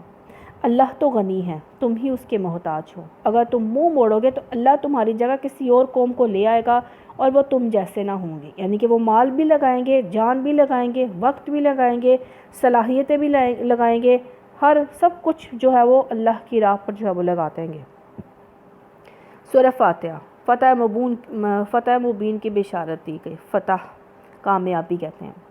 اللہ کے نام سے جو بے انتہا مہربان اور رحم فرمانے والا ہے۔ نبی صلی اللہ علیہ وسلم، ہم نے آپ کو کھلی فتح جو ہے وہ عطا کر دی۔ یعنی کہ صلح حدیبیہ کے بعد جب فتح کا یہ مشتہ سنایا گیا خوشخبری، تو لوگ حیران تھے کہ آخر اس صلح کو فتح کیسے کہا جا سکتا ہے جس میں بظاہر ہم نے وہ تمام شرائط مان لی جو کفار ہم سے منوانا چاہتے تھے، لیکن تھوڑی ہی مدت کے بعد یہ معلوم ہو گیا کہ یہ صلح در حقیقت ایک بڑی فتح تھی، تاکہ اللہ تمہاری اگلی پچھلی ہر کوتاہی سے درگزر فرمائے۔ یہاں جن کوتاہیوں سے درگزر کرنے کا ذکر ہے، ان سے مراد وہ خامیاں ہیں جو اسلام کی کامیابی اور سربلندی کے لیے کام کرتے ہوئے اس کوشش جدوجہد میں رہ گئی تھیں جو رسول صلی اللہ علیہ وسلم کی قیادت میں پچھلے 19 سال سے مسلمان کر رہے تھے۔ یہ خامیاں کسی انسان کے علم میں نہیں ہیں، لیکن اللہ سبحانہ تعالیٰ نے فرمایا کہ تمہاری خامیاں جو ہیں وہ معاف اللہ کر دے گا۔ کچھ ایسی خامیاں تھیں جن کی وجہ سے مسلمانوں کو اتنے جلدی مشرکین عرب پر فیصلہ کن فتح حاصل نہ ہو سکتی تھی، یعنی کہ مسلمانوں کی تعداد بھی کم تھی، ان کے پاس وہ قوت طاقت نہ افرادی طور پر تھی نہ اسلحے کے طور پر تھی۔ اللہ تعالیٰ کا یہ ارشاد کا مطلب یہ ہے کہ ان خامیوں کے ساتھ اگر تم جدوجہد کرتے تو عرب کے مسخر ہونے میں بھی عرصہ دراز درکار تھا، مگر ہم نے ساری کمزوریوں اور کوتاہیوں سے درگزر کر کے محض اپنے فضل سے ان کی تلافی کر دی اور حدیبیہ کے موقع پر تمہارے لیے اس فتح ظفر کا دروازہ کھول دیا جو معمول کے مطابق تمہاری اپنی کوششوں سے نصیب نہیں ہو سکتی تھی، یعنی کہ اللہ کی مدد سے اللہ نے جو ہے فتح جو ہے وہ دی اور تم پر اپنی نعمت کو تکمیل کر دے اور تمہیں سیدھا راستہ دکھائے۔ کون سا؟ فتح، کامیابی کا۔ اس موقع پر رسول اللہ صلی اللہ علیہ وسلم کو سیدھا راستہ دکھانا گیا، کامیابی کا راستہ اللہ آپ کو دکھائے گا اور زبردست جو ہے وہ مدد دے گا۔ وہی ہے جس نے مومنوں کے دلوں میں سکینت نازل فرمائی۔ سکینہ سے مراد سکون اور اطمینان قلب ہے، مطلب کہ صلح حدیبیہ کے موقع پر جتنے اشتعال انگیز حالات پیش آئے تھے نا، ان سب میں مسلمانوں کا صبر کرنا، رسول اللہ صلی اللہ علیہ وسلم کی قیادت پر کامل اعتماد کرتے ہوئے ان سے بخیریت گزر جانا اللہ کے فضل کا نتیجہ تھا، ورنہ اس وقت ایک ذرا سی غلطی بھی سارا کام خراب کر سکتی تھی۔ تاکہ اپنے ایمان کے ساتھ وہ ایک ایمان اور بڑھا لیں۔ زمین و آسمان کے سب لشکر اللہ کے قبضہ قدرت میں ہیں اور وہ علیم اور حکیم ہے۔ اس نے یہ کام اس لیے کیا کہ تمام مومن مردوں اور عورتوں کو ہمیشہ کے لیے ایسی جنتوں میں داخل فرمائے کہ جن کے نیچے نہریں بہہ رہی ہوں گی اور ان کی برائیاں ان سے جو ہے وہ دور کر دے۔ تھوڑا سا اس کا پس منظر بتاتے ہیں۔ 6 ہجری نبی صلی اللہ علیہ وسلم 1400 صحابہ کو لے کر عمرے کی نیت سے مکہ گئے، لیکن مکے کے قریب حدیبیہ کے مقام پر کافروں نے روک لیا۔ نبی صلی اللہ علیہ وسلم نے حضرت عثمان رضی اللہ تعالیٰ عنہ کو اپنا نمائندہ بنا کر بھیجا تاکہ وہ رؤسائے قریش یعنی کہ جو سردار ہیں ان سے اجازت لے کر عمرے کی اجازت لے کر ہے۔ افواہ پھیل گئی کہ حضرت عثمان رضی اللہ تعالیٰ عنہ جو ہے وہاں پہ انہوں نے کافروں نے شہید کر دیا ہے، تو نبی صلی اللہ علیہ وسلم نے بیعت لی، ان کو کہتے ہیں بیعت رضوان، اس کا ذکر آگے آئے گا۔ افواہ غلط نکلی، کون سی؟ نبی حضرت عثمان رضی اللہ تعالیٰ عنہ کی شہادت کی۔ تو مکہ کے کفار انہوں نے اجازت نہیں دی، تو مسلمان جو ہیں آئندہ سال جو ہے وعدے پر جو ہے واپس آ گئے۔ انہوں نے اگلے سال عمرہ کرنے کا ارادہ کر لیا، اپنے سر منڈوا لیے، قربانیاں کر لیں، چند باتوں کا معاہدہ کفار کے ساتھ کیا۔ صحابہ کو ناگوار گزرا، لیکن نبی صلی اللہ علیہ وسلم دور از نتائج کا اندازہ لگائے، کفار کی شرائط پر صلح کو بہتر سمجھا۔ حدیبیہ سے واپسی مدینے کی طرف آئے تو یہ صورت اتری۔ نبی صلی اللہ علیہ وسلم نے فرمایا، آج رات مجھ پر وہ صورت نازل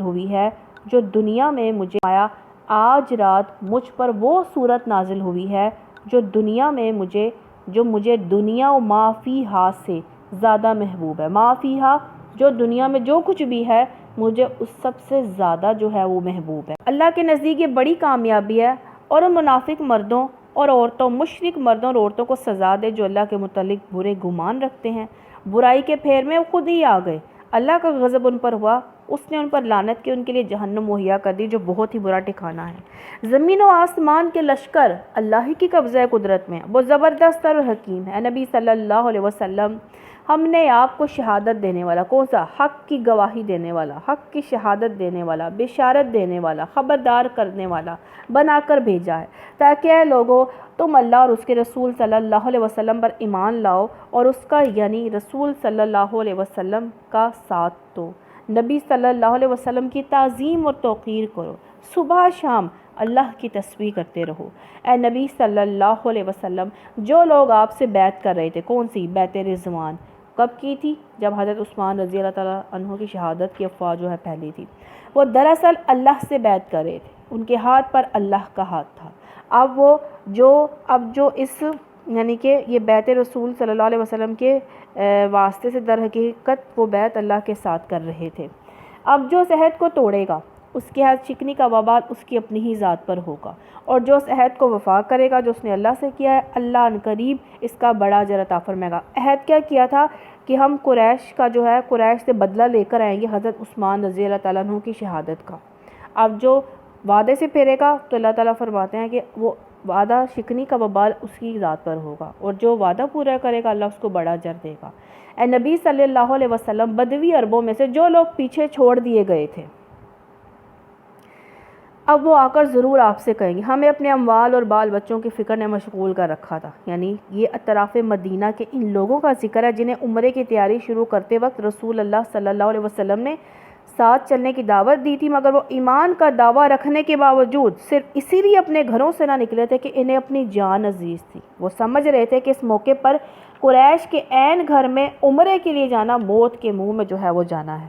جب آپ صلی اللہ علیہ وسلم کو کہا جا رہا ہے جب آپ واپس جائیں گے اپنی زبان سے بڑے یہ کہیں گے ہم تو اپنے اموال مال بچوں کی فکر میں مشغول تھے، آپ ہمارے لیے مغفرت کی دعا فرمائیں۔ یہ لوگ اپنی زبانوں سے وہ باتیں کہتے ہیں جو ان کے دلوں میں نہیں ہوتی۔ ان سے کہنا اچھا یہی بات ہے تو کون تمہارے معاملے میں اللہ کے فیصلے کو روک دینے کا کچھ بھی اختیار رکھتا ہے؟ اگر وہ تمہیں کوئی نقصان پہنچانا چاہیے، نفع بخشنا چاہے تمہارے اعمال سے، تو اللہ ہی باخبر ہے، مگر اصل بات وہ نہیں ہے جو تم کہہ رہے ہو، بلکہ تم نے یوں سمجھا کہ رسول صلی اللہ علیہ وسلم اور مومنین اپنے گھر والوں میں ہرگز نہ پلٹ سکیں گے۔ یعنی ان کو یہ لگا کہ وہ مدینے نہیں آئیں گے، بس کافروں نے پکڑ لیا، اب کوئی بھی واپس نہیں آئے۔ یہ خیال تمہارے دلوں کو بہت بھلا لگا، تم نے بہت برے گمان کیے اور تم سخت بد باطن لوگ ہو۔ اللہ اور اس کے رسول صلی اللہ علیہ وسلم پر جو لوگ ایمان نہ رکھتے ہو، ایسے کافروں کے لیے ہم نے بھڑکتی ہوئی آگ مہیا کر رکھی ہے۔ آسمانوں اور زمین کی بادشاہی کا مالک اللہ ہی ہے، جسے چاہے معاف کرے، جسے چاہے سزا دے، وہ غفور الرحیم ہے۔ جب تم مال غنیمت حاصل کرنے کے لیے جانے لگو گے تو یہ پیچھے چھوڑنے والے لوگ تم سے ضرور کہیں گے ہمیں بھی اپنے ساتھ چلنے دو، یعنی کہ عنقریب وہ وقت آنے والا ہے جب یہی لوگ جو آج خطرے کی مہم پر آپ کے ساتھ جانے سے جی چرا گئے تھے، آپ کو ایک ایسی مہم پر جاتے دیکھیں گے نا جن میں ان کو آسان فتح اور بہت سے اموال غنیمت کے حصول کا امکان نظر آئے گا۔ اس وقت تو یہ دوڑے جائیں گے اور کہیں گے ہمیں بھی اپنے ساتھ لے چلو۔ یہ چاہتے ہیں کہ اللہ کے فرمان کو بدل دیں، ان سے صاف کہہ دینا کہ تم ہرگز ساتھ نہیں چل سکتے، اللہ پہلے ہی یہ فرما چکا ہے۔ یہ کہیں گے نہیں، بلکہ تم لوگ ہم سے حسد کر رہے ہو، یعنی کہ اب ہم جانا چاہ رہے ہیں، کیونکہ اب پتہ ہے نا کہ آسانی سے جنگ جیتی جائے گی اور مال بھی بہت ملے گا، مال غنیمت۔ تو مسلمانوں کو کہہ رہے ہیں تم ہمیں لے کر نہیں جانا چاہ رہے اس لیے کہ تم ہم سے حسد کر رہے ہو، حالانکہ بات حسد کی نہیں ہے، بلکہ یہ لوگ صحیح بات کو کم ہی سمجھتے ہیں۔ ان پیچھے چھوڑے جانے والے بدوی عربوں سے کہنا کہ عنقریب تمہیں ایسے لوگوں سے لڑنے کے لیے بلایا جائے گا جو بڑے زور آور ہیں، تم کو ان سے جنگ کرنی ہوگی، یہ ہم مطیع ہو جائیں گے۔ اس وقت اگر تم نے حکم جہاد کی اطاعت کی تو اللہ تمہیں اچھا اجر دے گا، اور اگر تم پھر اس طرح منہ موڑو گے جس طرح پہلے موڑ چکے ہو تو اللہ تم کو دردناک سزا دے گا۔ ہاں اگر اندھا، لنگڑا یعنی کہ جو معذور ہیں وہ جنگ میں نہ جائیں، مریض جو ہیں جہاد کے لیے نہ آئے تو کوئی حرج نہیں، کیونکہ ان کے پاس عذر ہے، وہ جائز عذر رکھتے ہیں۔ جو کوئی اللہ اور اس کے رسول صلی اللہ علیہ وسلم کی اطاعت کرے گا اللہ اسے ان جنتوں میں داخل کرے گا جن کے نیچے نہریں بہہ رہی ہوں گی، جو منہ پھیرے گا اسے وہ دردناک عذاب دے گا۔ اللہ مومنوں سے خوش ہو گیا ہے جب وہ درخت کے نیچے آپ صلی اللہ علیہ وسلم سے بیعت کر رہے تھے، ان کے دلوں کا حال اس کو معلوم تھا، اس لیے ان پر جو ہے وہ سکینت جو ہے وہ طاری کر دی۔ سکینت سے مراد دل کی وہ کیفیت ہے جس کی بنا پر ایک شخص کسی مقصد عظیم کے لیے ٹھنڈے دل سے پورے سکون اطمینان کے ساتھ اپنے آپ کو خطرے کے منہ میں جھونک دیتا ہے اور کسی خوف یا گھبراہٹ کے بغیر فیصلہ کر لیتا ہے کہ یہ کام بہرحال کرنے کا ہی ہے، خواہ نتیجہ کچھ بھی ہو۔ اس لیے اس نے ان پر یعنی کہ اللہ نے ان پر سکینت نازل فرمائی، ان کو انعام میں قریبی فتح بخشی، بہت سا مال غنیمت انہیں عطا کر دیا جسے عنقریب جو ہے وہ حاصل کریں گے۔ یہ اشارہ ہے خیبر کی فتح اور اس کے اموال غنیمت کی طرف۔ اللہ زبردست و حکیم ہے، اللہ تم سے بکثرت اموال غنیمت کا وعدہ کرتا ہے جنہیں تم حاصل کرو گے، یعنی کہ اور بھی اللہ تعالیٰ فتوحات جو ہے وہ دے گا، جو خیبر کا فتح ہونے کے بعد مسلمانوں کو جو ہے مسلسل جو ہے وہ حاصل ہوتی چلی گئی۔ فوری طور پر تو یہ فتح اس نے تمہیں عطا کر دی۔ کون سی؟ صلح حدیبیہ، جس کو سورہ کے آغاز میں فتح مبین جو ہے وہ قرار دیا گیا۔ لوگوں کے ہاتھ تمہارے خلاف اٹھنے سے روک دیے، یعنی کفار قریش کو یہ ہمت اللہ نے نہ دی کہ وہ حدیبیہ کے موقع پر جو آپ سے لڑتے، حالانکہ تمام ظاہری حالات کے لحاظ سے وہ زیادہ پوزیشن میں تھے اور جنگی نقطہ نظر سے تمہارا پلہ یعنی کہ آپ سے مسلمانوں کا پلہ ان کے مقابلے میں بہت کمزور نظر آتا تھا، لیکن اللہ نے ان کے ہاتھ جو ہے وہ اٹھنے نہیں دیے تاکہ یہ مومنوں کے لیے ایک نشانی بن جائے اور اللہ سیدھے راستے کی طرف جو ہے وہ ہدایت بخشے۔ اس کے علاوہ دوسری اور غنیمتوں کا بھی وہ آپ یعنی کہ مسلمانوں تم سے وعدہ کرتا ہے جن پر تم ابھی قادر نہیں ہوئے، اللہ نے ان کو گھیر رکھا ہے۔ اشارہ فتح مکہ کی طرف ہے، یعنی ابھی مکہ تمہارے قابو میں نہیں آیا ہے، مگر اللہ نے اسے گھیرے میں لے لیا اور حدیبیہ کی اس فتح کے نتیجے میں وہ بھی تمہارے قبضے میں جو ہے وہ آ جائے گا۔ اللہ ہر چیز پر قادر ہے۔ یہ کافر لوگ اگر اس وقت آپ سے لڑ گئے ہوتے تو یقیناً جو ہے پیٹ پھیر جاتے اور کوئی حامی مددگار نہ پاتے۔ کون؟ جو حدیبیہ کے موقع پر جو ہے وہ لڑ جاتے تو اللہ کے سوا کوئی حامی مددگار نہ پاتے، یعنی کہ انہیں شکست ملنی تھی، انہوں نے ہلاک ہونا تھا، قتل ہو جانا تھا اور کچھ نے قید ہو جانا تھا۔ یہ اللہ کی سنت ہے جو پہلے سے چلی آ رہی ہے اور تم اللہ کے طریقے میں کوئی تبدیلی نہ پاؤ گے۔ وہی ہے جس نے مکہ کی وادی میں ان کے ہاتھ تم سے اور تمہارے ہاتھ ان سے روک دیے، حالانکہ وہ ان پر تمہیں غلبہ عطا کر چکا تھا۔ جو کچھ تم کر رہے تھے اللہ اسے دیکھ رہا تھا۔ وہی لوگ تو ہے جنہوں نے کفر کیا، تم کو مسجد حرام سے روکا، ہدی کے اونٹوں کو ان کی قربانی کی جگہ نہ پہنچنے دیا، یعنی کہ عمرہ نہ کرنے دیا۔ اگر مکے میں ایسے مومن مرد اور عورت موجود نہ ہوتے جنہیں تم نہیں جانتے اور خطرہ نہ ہوتا کہ انجانے میں تم انہیں پامال کر دو گے اور اس سے تم پر حرف آئے گا تو جنگ نہ روکی جاتی۔ روکی وہ اس لیے گئی تاکہ اللہ اپنی رحمت سے جس کو چاہے داخل کرے، وہ مومن الگ ہو گئے ہوتے تو اہل مکہ سے جو کافر تھے ان کو ہم سخت سزا دیتے۔ اب اللہ سبحانہ تعالیٰ نے فرمایا کہ یہ تھی وہ مصلحت جس کی بنا پر اللہ تعالیٰ نے حدیبیہ میں جنگ نہ ہونے دی تھی۔ مکہ معظمہ میں اس وقت بہت سے مسلمان مرد اور عورت ایسے موجود تھے جنہوں نے یا تو اپنا ایمان چھپا رکھا تھا یا جن کا ایمان معلوم تھا، مگر وہ اپنی بے بسی کی وجہ سے ہجرت نہ کر سکتے تھے، ظلم و ستم کا شکار ہو رہے تھے۔ اس حالت میں اگر جنگ ہوتی اور مسلمان کفار کو ریگتے ہوئے مکہ معظمہ میں داخل ہوتے تو کفار کے ساتھ یہ مسلمانوں میں بھی انجانے میں مسلمانوں کے ہاتھوں سے جو ہے مسلمان ہی مارے جاتے۔ دوسرا پہلو یہ تھا مصلحت کا کہ اللہ تعالیٰ قریش کو ایک خون ریز جنگ میں شکست دلوا کر مکہ فتح کرانا چاہتا تھا۔ بلکہ اس کے پیش نظر یہ تھا کہ 2 سال کے اندر ہر طرف سے گھیر کر انہیں اس طرح بے بس کر دیں کہ وہ کسی مزاحمت کے بغیر مغلوب ہو جائیں، اور پھر پورا قبیلہ اسلام قبول کر کے اللہ کی رحمت میں داخل ہو جائے، جیسا کہ فتح مکہ کے موقع پر ہوا تھا۔ یہی وجہ کہ جب کافروں نے اپنے دلوں پر جاہلانہ جمعیت بٹھا لی، غرور کر لیا، تو اللہ نے اپنے رسول صلی اللہ علیہ وسلم اور مومنوں پر سکینت نازل فرماتی۔ یہاں سکینت سے مراد صبر، وقار، جس کے ساتھ نبی صلی اللہ علیہ وسلم اور مسلمانوں نے کفار کی اس جاہلانہ حمیت کا مقابلہ کیا، اور وہ ان کی اس ہٹ دھرمی اور سری زیادتی پر مشتعل ہو کر آپس سے باہر نہ ہوئے، اور ان کے جواب میں کوئی بات انہوں نے ایسی نہ کی جو حق سے متجاوز ہو، اور یعنی کہ حق سے باہر ہو اور راستے کے خلاف ہوتی، یا جس سے معاملہ بخیر و خوبی سلجھنے کی بجائے اور زیادہ بگڑ جاتا۔ اور مومنوں کو تقوی کی بات کا پابند رکھا، وہی اس کے زیادہ حقدار اور اس کے اہل تھے۔ اللہ ہر چیز کا علم رکھتا ہے، یعنی کہ ضروری نہیں ہے کہ جنگ جو ہے وہ لڑائی کے ذریعے جو ہے وہ جیتی جائے، کبھی جنگ جو ہے حکمت کے ساتھ بھی جو ہے وہ جیتی جاتی ہے۔ اگر انسان حق پر ہو تو اللہ تعالیٰ اس کا ساتھ دیتا ہے جنگ جیتنے میں۔ فی الواقعہ اللہ نے اپنے رسول صلی اللہ علیہ وسلم کا سچا خواب دکھایا تھا، جو ٹھیک حق کے مطابق تھا۔ یہ اس سوال کا جواب ہے جو بار بار مسلمانوں کے دلوں میں کھٹک رہا تھا۔ وہ کہتے تھے کہ رسول اللہ صلی اللہ علیہ وسلم نے تو خواب میں یہ دیکھا تھا کہ آپ مسجد حرام میں داخل ہوئے اور بیت اللہ کا طواف کیا، پھر کیا ہوا، ہم عمرہ کے بغیر واپس جا رہے ہیں۔ تو اللہ تعالیٰ نے فرمایا ٹھیک خواب تھا، ضروری نہیں ہے کہ اسی وقت ہی پورا ہو جائے، خواب کو پورا ہونے میں ٹائم بھی لگتا ہے۔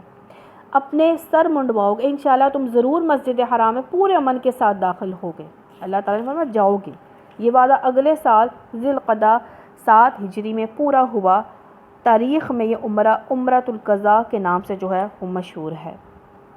اپنے سر بھی منڈواؤ گے، بال ترشواؤ گے، تمہیں کوئی خوف نہ ہوگا۔ وہ اس بات کو جانتا تھا جسے تم نہ جانتے تھے، اس لیے وہ خواب پورا ہونے سے پہلے اس نے ایک قریبی فتح تم کو عطا کر دی۔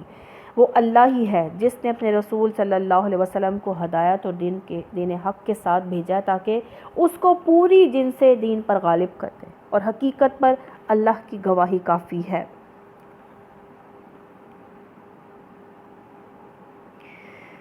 اور محمد صلی اللہ علیہ وسلم اللہ کے رسول ہیں، اور جو لوگ ان کے ساتھ ہیں وہ کفار پر سخت ہیں۔ اب یہ بتایا جا رہا ہے کہ اللہ کی گواہی کافی ہے۔ اس مقام پر یہ بات ارشاد فرمانے کی وجہ یہ ہے کہ حدیبیہ میں جب معاہدہ صلح لکھا جانے لگا تھا نا، اس وقت کفار مکہ نے حضور صلی اللہ علیہ وسلم کی اس میں گرامی کے ساتھ رسول اللہ کا لفظ لکھنے پر اعتراض جو ہے کیا تھا۔ اس پر فرمایا گیا رسول کا رسول ہونا تو ایک حقیقت ہے جس میں کسی کے ماننے یا نہ ماننے سے کوئی فرق نہیں پڑتا ہے۔ اس کو اگر کچھ لوگ نہیں مانتے تو نہ مانیں، اس کے حقیقت ہونے پر صرف اللہ کی شہادت ہی کافی ہے۔ محمد صلی اللہ علیہ وسلم اللہ کے رسول ہیں، اور وہ لوگ ان کے ساتھ ہیں وہ کفار پر سخت ہیں۔ کفار پر کون سخت ہیں؟ صحابہ کرام۔ کہ کفار پر سخت ہونے کا مطلب یہ ہے کہ وہ موم کی ناک نہیں ہے کہ انہیں کافر جدھر چاہے موڑ دیں، وہ نرم چارہ نہیں ہے کہ کافر انہیں آسانی کے ساتھ چبا دیں، انہیں کسی خوف سے دبایا نہیں جا سکتا، انہیں کسی ترغیب سے خریدا نہیں جا سکتا۔ کافروں میں یہ طاقت نہیں ہے کہ انہیں اس مقصد عظیم سے ہٹا دیں جس کے لیے وہ سر دھڑ کی بازی لگا کر محمد صلی اللہ علیہ وسلم کا ساتھ دینے کے لیے اٹھے ہیں۔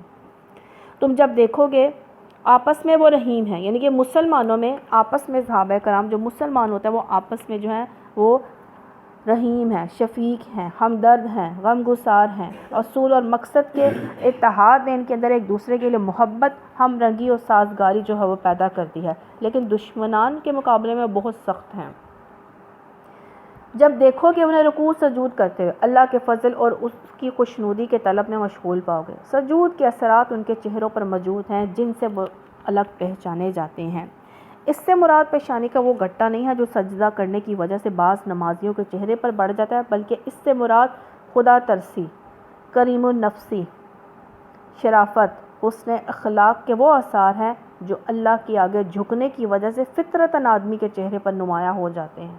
اللہ تعالیٰ کے ارشاد کا منشا یہ ہے کہ محمد صلی اللہ علیہ وسلم کے یہ ساتھی تو ایسے ہیں کہ ان کو دیکھتے ہی ایک آدمی ایک نظر میں معلوم کر سکتا ہے کہ خیر الخلائق ہیں، مخلوق کے لیے خیر رکھتے ہیں، خیر خواہی کرنے والے ہیں، کیونکہ تقوی والے لوگوں کا جو ہے خدا پرستی کا نور ان کے چہروں پر جو ہے وہ چمک رہا ہوتا ہے۔ تو اللہ تعالیٰ ہمیں بھی ایسے چہروں سے نوازے، ہمارے باطن کو بھی اللہ ایسے ہی جو ہے چمکتا ہوا بنا دے، اور ظاہر بھی۔ یہ ہے ان کی صفت تورات میں، یعنی کہ تورات میں بھی جو ہے صحابہ کرام کی جو ہے وہ صفت جو ہے یہ پائی جاتی ہے، اور انجیل میں، یعنی کہ ان کی مثال میں بھی جو ہے صحابہ کرام کی جو ہے وہ صفت جو ہے یہ پائی جاتی ہے، اور انجیل میں، یعنی کہ ان کی مثال جو ہے، ان کی نشانی جو ہے تورات میں بھی پائی جاتی ہے، صحابہ کرام کا ذکر ہے۔ انجیل میں ان کی مثال یوں دی گئی ہے کہ گویا ایک کھیتی ہے جس نے پہلے کونپل نکالی، پھر اس کو تقویت دی، پھر وہ گدرائی، پھر اپنے تنے پر کھڑی ہو گئی۔ کاشت کرنے والوں کو گدرائی موٹا کر دیا نا اس نے، وہ جب وہ کونپل نکلی پھر بڑھتی ہے، پھر وہ موٹی ہو جاتی ہے، موٹا ہو جاتا ہے پودا، پھر وہ تنے پر کھڑا ہو جاتا ہے۔ کاشت کرنے والوں کو وہ خوش کرتی ہے تاکہ کفار ان کے پھلنے پھولنے پر جلیں۔ اس گروہ کے لوگ جو ایمان لائے ہیں، جنہوں نے نیک عمل کیے ہیں، اللہ نے ان سے مغفرت اور بڑے اجر کا وعدہ فرمایا ہے۔ یعنی کہ نبی صلی اللہ علیہ وسلم نے دین پھیلایا، صحابہ نے ان پر عمل کیا، اور پھر جو ہے وہ نبی صلی اللہ علیہ وسلم کے ساتھی بن گئے، تو کفار ان کے پھلنے پھولنے پر، نبی صلی اللہ علیہ وسلم آپ کے صحابہ کرام کی، مسلمانوں کی طاقت بڑھ گئی، تو کفار ان کے پھلنے پھولنے پر جو ہیں وہ جلے۔ اس گروہ کے لوگ جو ایمان لائے، جنہوں نے نیک عمل کیے، اللہ ان سے مغفرت اور بڑے اجر کا وعدہ فرمایا۔ سورہ حجرات، حجرہ کی جمع ہے، عربی میں اس کے معنی کمرہ یا مکان کے ہیں۔ اللہ کے نام سے جو بے انتہا مہربان رحم فرمانے والا۔ اے لوگو جو ایمان لائے ہو، اللہ اور اس کے رسول صلی اللہ علیہ وسلم کے آگے پیش قدمی نہ کرو۔ اس کا کیا مطلب ہے؟ پیش قدمی نہ کرو، یعنی اللہ اور رسول صلی اللہ علیہ وسلم سے آگے بڑھ کر نہ چلو، پیچھے چلو، مقدم بنو، تابع بن کر رہو۔ اپنے معاملات میں پیش قدمی کر کے بطور خود فیصلے نہ کرنے لگو، بلکہ پہلے یہ دیکھو کہ اللہ کی کتاب اور اس کے رسول صلی اللہ علیہ وسلم کی سنت میں ان کے متعلق کیا ہدایت ملتی ہے، اور اللہ سے ڈرو، اللہ سب کچھ سننے اور جاننے والا ہے۔ اے لوگو جو ایمان لائے ہو، اپنی آواز نبی صلی اللہ علیہ وسلم کی آواز سے بلند نہ کرو، اور نہ نبی صلی اللہ علیہ وسلم کے ساتھ اونچی آواز سے بات کرو جس طرح تم آپس میں ایک دوسرے سے کرتے ہو۔ یعنی کہ نبی صلی اللہ علیہ وسلم کا ذکر کرتے ہوئے ادب احترام کا جو ہے وہ خیال رکھنا چاہیے۔ کہیں ایسا نہ ہو تمہارا کیا کرا سب غارت ہو جائے، یعنی کہ آپس میں ایسے نہیں بلانا جیسے تم کر کے بلاتے ہو، ایسے نہیں، محبت سے، عقیدت سے، احترام سے۔ یہ نہ ہو کہ کہیں تمہارا کیا کرا سب غارت ہو جائے، تمہیں خبر بھی نہ ہو۔ جو لوگ رسول خدا صلی اللہ علیہ وسلم کی حضور بات کرتے ہوئے اپنی آواز پست رکھتے ہیں، وہ در حقیقت وہی لوگ ہیں جن کے دلوں کو اللہ نے تقویٰ کے لیے جانچ لیا ہے۔ یعنی جو لوگ اللہ تعالیٰ کی آزمائشوں میں پورے اترے ہیں، اور ان آزمائشوں سے گزر کر جنہوں نے ثابت کر دیا کہ ان کے دلوں میں فی الواقع تقویٰ موجود ہے، وہی لوگ اللہ کے رسول صلی اللہ علیہ وسلم کا ادب و احترام ملحوظ رکھتے ہیں۔ اس ارشاد سے یہ بات پتہ چلی کہ جو دل رسول اللہ صلی اللہ علیہ وسلم کے احترام سے خالی ہے نا، وہ حقیقت تقویٰ سے بھی خالی ہیں، کیونکہ با ادب ہوتا ہے با مراد، بے ادب ہوتا ہے بے مراد۔ تو محبت میں سب سے پہلے ادب بھی جو ہے وہ ایک پہلی شرط ہے۔ محبت کی شرط ادب، محبت اطاعت، عقیدت احترام۔ اپنی آواز پست رکھتے ہیں، اور حقیقت میں جو لوگ رسول اللہ صلی اللہ علیہ وسلم کے سامنے اپنی آواز پست رکھتے ہیں، وہ در حقیقت وہی لوگ ہیں جن کے دلوں میں تقویٰ ہے، ان کے لیے مغفرت اجر عظیم ہے۔ نبی صلی اللہ علیہ وسلم جو لوگ آپ کے حجروں کے باہر سے پکارتے ہیں ان میں سے اکثر بے عقل ہیں، وہ آپ کے برآمد ہونے تک صبر کرتے تو ان کے لیے بہتر تھا۔ اب یہ کون سے لوگ تھے؟ یہ وہ لوگ تھے اطراف عرب سے، یعنی کہ عرب کے ارد گرد سے آنے والوں میں بعض ایسے ناشائستہ لوگ بھی ہوتے تھے جو رسول اللہ صلی اللہ علیہ وسلم سے ملاقات کے لیے آتے تو کسی خادم سے اندر اطلاع کرانے کی زحمت بھی نہ اٹھاتے، بلکہ ازواج مطہرات کے حجروں کا چکر کاٹ کر باہر سے آپ صلی اللہ علیہ وسلم کو پکارتے پھرتے تھے۔ حضور صلی اللہ علیہ وسلم کو ان لوگوں کے ان حرکات سے پریشانی ہوتی تھی، مگر اپنے طبعی حلم کی وجہ سے، یعنی کہ آپ نرم تھے نا، آپ نرمی رکھتے تھے، اور پھر آپ ان کو کچھ کہتے نہیں تھے، برداشت کر رہے تھے۔ آخر کار اللہ تعالیٰ نے اس معاملے میں جو ہے وہ آیت اتار دی کہ لوگوں کو ہدایت دی کہ جب وہ آپ سے ملنے آئیں، آپ کو موجود نہ پائیں تو پکار کر آپ کو بلانے کی بجائے صبر کے ساتھ بیٹھ کر اس وقت کا انتظار کریں جب آپ صلی اللہ علیہ وسلم باہر تشریف لائیں۔ اللہ درگزر کرنے والا اور رحیم ہے، یعنی کہ اس اگر احترام پر جو ہے وہ غلطی ہو گئی تو اللہ معافی مانگ لو، تو اللہ معافی مانگ لو اللہ سے، تو اللہ معاف کرنے والا اور رحم کرنے والا بھی ہے۔ اے لوگوں جو ایمان لائے، اگر کوئی فاسق تمہارے پاس کوئی خبر لے کر ہے تو تحقیق کر لیا کرو، کہیں ایسا نہ ہو کہ تم کسی گروہ کو نادانستہ نقصان پہنچا بیٹھو اور پھر اپنے کیے پر پشیمان ہو۔ اس اصول میں مسلمانوں کو ہدایت دی گئی کہ جب کوئی اہمیت رکھنے والی خبر جس پر کوئی بڑا نتیجہ مرتب ہوتا ہو تمہیں ملے تو اس کو معلوم کرنے سے پہلے یہ دیکھ لو کہ خبر لانے والا کیسا آدمی ہے۔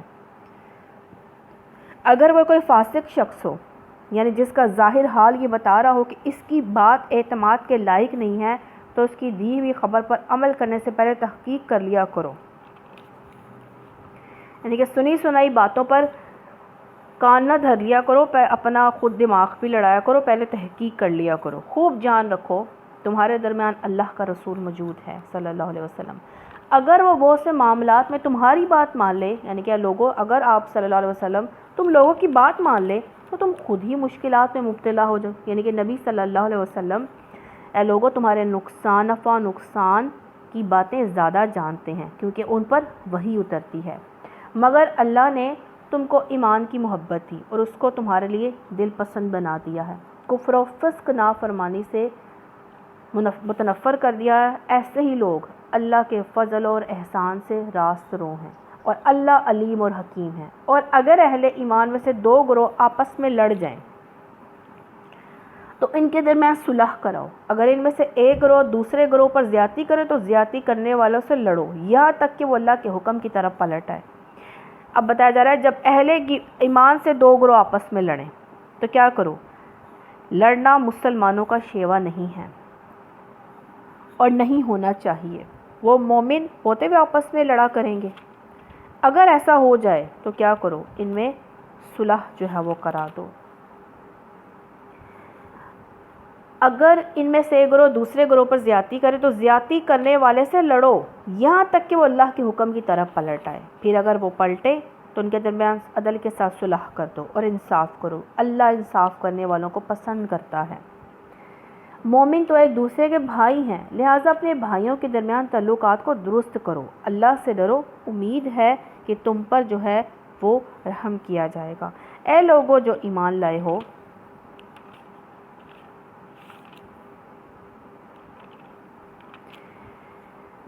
نہ مرد دوسرے مردوں کا مذاق اڑائیں، ہو سکتا کہ وہ ان سے بہتر ہوں، نہ عورتیں دوسری عورتوں کا مذاق اڑائیں، ہو سکتا ہے کہ وہ ان سے بہتر ہوں۔ مذاق کب انسان اڑاتا ہے؟ جب وہ کسی کو حقیر سمجھتا ہے، اور اللہ تعالیٰ کیا فرما رہے ہیں، جس کا مذاق اڑا رہے ہو سکتا ہے وہ تم سے بہتر ہو، جس کو تم اپنے سے کم تر سمجھ رہے ہو وہ اللہ کی نظر میں پتہ نہیں کتنا ہی اچھا ہو، تو مذاق نہیں اڑانا چاہیے۔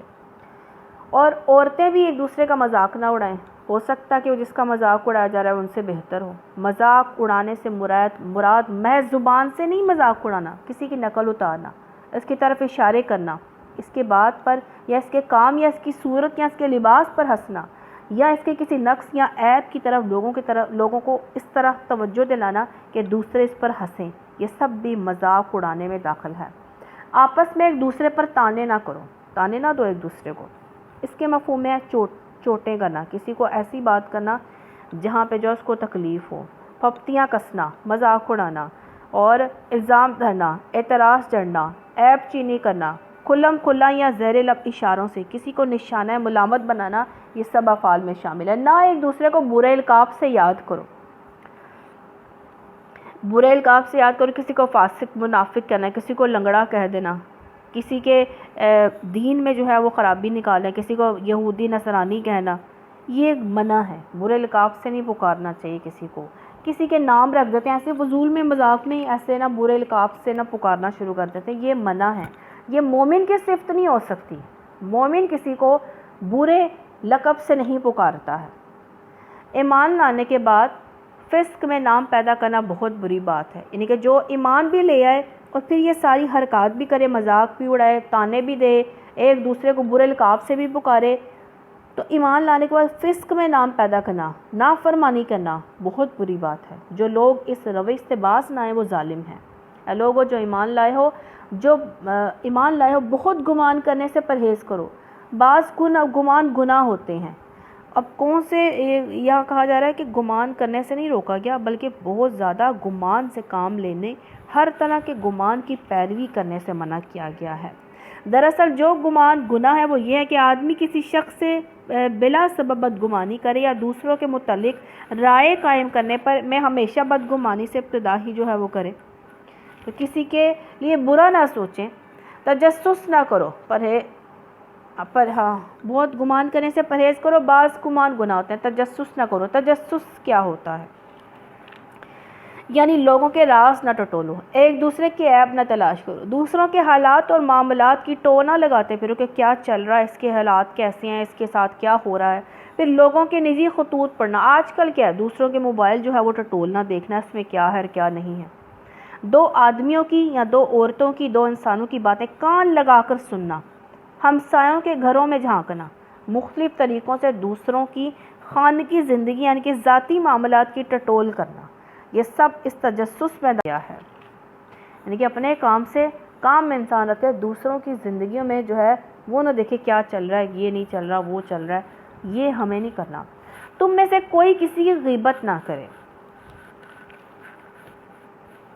رسول اللہ صلی اللہ علیہ وسلم سے پوچھا گیا غیبت کی تعریف کیا ہے؟ آپ صلی اللہ علیہ وسلم نے فرمایا غیبت یہ ہے کہ تم اپنے بھائی کا ذکر اس طرح کرے جو اسے ناگوار ہو۔ عرض کیا کہ اگر میرے بھائی میں وہ بات پائی جاتی ہو جو میں کہہ رہا ہوں تو اس صورت میں آپ صلی اللہ علیہ وسلم کا کیا خیال ہے؟ فرمایا اگر وہ بات پائی جاتی ہے تو نے اس کی غیبت کی، اور اگر وہ اس میں موجود نہ تھی تو نے اس پر بہتان لگایا۔ اس حرمت سے مستثنی صرف وہ صورتیں ہیں جن میں کسی شخص کے پیٹھ پیچھے یا اس کے مرنے کے بعد اس کی برائی بیان کرنے کی کوئی ایسی صورت لاحق ہو جو شریعت کی نگاہ میں ایک صحیح ضرورت ہو، اور وہ ضرورت غیبت کے بغیر پوری نہ ہو سکتی ہو، اور اس کے لیے کہ اگر غیبت نہ کی جائے تو غیبت کی بنسبت زیادہ بڑی برائی لازم آتی ہو۔ نبی صلی اللہ علیہ وسلم نے فرمایا کہ بدترین زیادتی کسی مسلمان کی عزت پر ناحق حملہ کرنا ہے۔ ناحق حملہ کیا ہے کہ کسی کو پتہ ہی نہیں ہے، اس کی برائی ہو رہی ہے، لوگ اس کے پیچھے سے باتیں کر رہے ہیں، تو اس کی وہ عزت پر ناحق حملہ کرنا ہے۔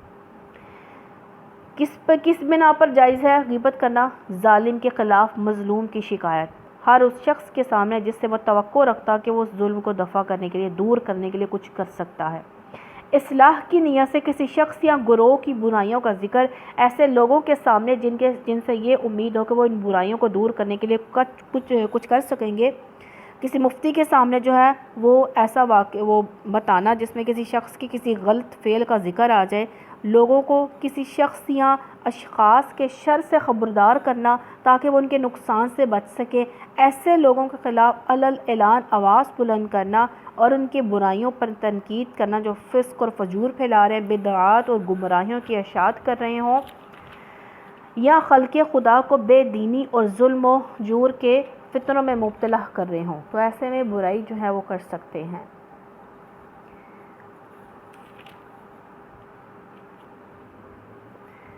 تمہارے اندر کوئی ایسا ہے جو اپنے مرے ہوئے بھائی کا گوشت کھانا پسند کرے گا؟ یعنی کہ یہ کیوں کہا گیا کہ وہ ایسا ہے کہ وہ جس کی غیبت کی جا رہی ہے اس کو خبر ہی نہیں ہے کہ عزت پر حملہ کیا جا رہا ہے۔ دیکھو تم خود اسے گھن کھاتے ہو، گھن آ رہی ہے نا سوچتے ہوئے کہ مرے ہوئے بھائی کا گوشت۔ اللہ سے ڈرو، اللہ بڑا توبہ قبول کرنے والا رحیم ہے۔ کیا مطلب؟ جس کی غیبت کی ہے اس سے پہلے معافی مانگو، اگر نہیں معاف کر سکتے تو اس کے لیے معافی مانگنا شروع کر دو کہ اللہ اس کے گناہوں کو معاف کر دے، اور مجھے دوبارہ برائی کرنے سے جو ہے کسی کی بچائے رکھنا۔ لوگوں، ہم نے تم کو ایک مرد اور عورت سے پیدا کیا ہے، پھر تمہاری قومیں برادریاں بنا دی تاکہ تم ایک دوسرے کو پہچانو۔ در حقیقت اللہ کے نزدیک تم میں سب سے زیادہ عزت والا وہ ہے تمہارے اندر جو سب سے زیادہ پرہیزگار ہے۔ عزت والا اللہ کس کو سمجھتا ہے؟ جو تقوی والا ہے۔ یقیناً اللہ سب کچھ جاننے والا اور باخبر ہے۔ یہ بدوی کہتے ہیں، یعنی کہ دیہاتی لوگ، ہم ایمان لائے۔ ان سے کہو تم ایمان نہیں لائے ہو، بلکہ یوں کہو کہ امتی ہو گئے، فرما بردار بن گئے، اسلام میں داخل ہو گئے ہیں، ایمان بھی تمہارے دلوں میں داخل نہیں ہوا ہے۔ اگر تم اللہ اور اس کے رسول کی فرما برداری اختیار کر لو نا، وہ تمہارے اعمال کے اجر میں کوئی کمی نہ کرے گا۔ یقیناً اللہ بڑا درگزر کرنے والا اور رحیم ہے۔ حقیقت میں تو مومن وہ ہیں جو اللہ اور اس کے رسول پر ایمان لائے۔ اس پہ کون سے رسول؟ صلی اللہ علیہ وسلم پر۔ پھر انہوں نے کوئی شک نہ کیا، اپنی جانوں اور مالوں سے اللہ کی راہ میں جہاد کیا، وہی سچے لوگ ہیں۔ اے نبی صلی اللہ علیہ وسلم، ان مدیان ایمان سے کہو، کیا تم اللہ کو اپنے دین کی اطلاع دے رہے ہو، حالانکہ اللہ زمین و آسمان کی ہر چیز کو جانتا ہے؟ یعنی کہ ایمان اپنے مسلمان ہونے کا احسان جتا رہے ہو، اور وہ ہر چیز کا علم رکھتا ہے۔ یہ لوگ آپ پر احسان جتاتے ہیں کہ انہوں نے اسلام قبول کر لیا۔ ان سے کہو اپنے اسلام کا احسان مجھ پر نہ رکھو، بلکہ اللہ تم پر اپنا احسان رکھتا ہے کہ اس نے تمہیں ایمان کی ہدایت دی۔ اگر تم واقعی اپنے دعوی ایمان میں سچے ہو، اللہ زمین اور آسمان کی ہر پوشیدہ چیز کا علم رکھتا ہے، جو کچھ تم کرتے ہو وہ سب اس کی نگاہ میں ہے۔ تو کبھی نیکی کر کے بھی جتانا نہیں چاہیے، نیکی کر دریا میں ڈال، بھول جاؤ نیکی کر کے، اور اللہ سے خوف اور امید کے درمیان میں رکھو کہ اللہ تعالیٰ اگر قبول نہ کی تو۔ سورہ کاف۔ اللہ کے نام سے جو بڑا مہربان نہایت رحم فرمانے والا ہے۔ کاف، قسم ہے قرآن مجید کی، بلکہ ان لوگوں کو تعجب اس بات پر ہوا کہ خبردار کرنے والا خود انہی میں سے آ گیا۔ پھر منکرین کہنے لگے تو عجیب بات ہے، کیا جب ہم مر جائیں گے، خاک ہو جائیں گے، دوبارہ اٹھائے جائیں گے؟ یہ واپسی تو عقل سے بعید ہے، سمجھ نہیں آتا کہ واپس ہم جائیں گے۔ حالانکہ زمین میں ان کے جسم ہے، جو کچھ کھاتی ہے وہ سب ہمارے علم ہے۔ زمین انسان کے گوشت، ہڈی، بال وغیرہ کو بوسیدہ کر کے کھا جاتی ہے، یعنی اسے ریزہ ریزہ جو ہے وہ کر دیتی ہے، لیکن انسان کی کمر کا جو ہے وہ پشت کا آخری جو ہے بیک ہڈی کا وہ ایک ذرہ رہ جاتا ہے، جس سے اللہ تعالیٰ دوبارہ حکم دے گا کہ زندہ ہو جاؤ، تو وہ پھر انسان زندہ ہوتا ہے۔ جو کچھ کھاتی ہے زمین وہ سب ہمارے علم میں، ہمارے پاس ایک کتاب ہے جس میں سب کچھ محفوظ ہے۔ بلکہ ان لوگوں نے تو جس وقت قرآن ان کے پاس ہے، حق قرآن یا نبی صلی اللہ علیہ وسلم ان کے پاس ہے، تو اسی وقت سے صاف جھٹلا دیا۔ اس وجہ سے اب یہ الجھن میں پڑے ہوئے ہیں۔ اچھا تو کیا انہوں نے کبھی اپنے اوپر آسمان کی طرف نہیں دیکھا، کس طرح ہم نے اسے بنایا آراستہ ہے کہ اس میں کوئی رخنہ نہیں ہے، کوئی ستون نہیں ہے۔ زمین کو ہم نے بچھایا، پہاڑ جمائے، اس کے اندر ہر طرح کی خوش منظر نباتات اگا دی۔ یہ ساری چیزیں آنکھیں کھولنے والے، سبق دینے والی ہیں ہر اس بندے کے لیے جو حق کی طرف رجوع کرنے والا ہو۔ آسمان سے ہم نے برکت والا پانی نازل کیا۔ کون سا پانی؟ بارش۔ پھر اس سے باغ اور فصل کے غلے، بلند و بالا کھجور کے درخت پیدا کر دیے، جن پر پھلوں سے لدے ہوئے خوشے تہ بتہ لگتے ہیں۔ یہ انتظام ہے بندوں کو رزق دینے کا۔ اس پانی سے ہم ایک مردہ زمین کو زندگی بخش دیتے ہیں۔ مرے ہوئے انسانوں کا زمین سے نکلنا بھی اسی طرح ہوگا۔ ان سے پہلے نوح علیہ السلام کی قوم، اصحاب رس، سمود اور عاد اور فرعون اور لوط کے بھائی اور ایکا والے تبع کی قوم کے لوگ بھی جھٹلا چکے ہیں۔ ہر ایک نے رسولوں کو جھٹلایا۔ آخرکار میری وعید، یعنی کہ اللہ سبحانہ تعالیٰ فرما رہے ہیں میرا عذاب ان پر آ گیا۔ کیا پہلے بار کی تحقیق سے ہم عاجز تھے، مگر ایک نئی تخلیق کی طرف سے لوگ شک میں پڑے ہیں؟ یعنی کہ جو اللہ پہلی دفعہ پیدا کر سکتا ہے، جب ہم کچھ بھی نہ تھے تو وہ دوبارہ نہیں اٹھا سکتا۔ شک میں پڑے ہو؟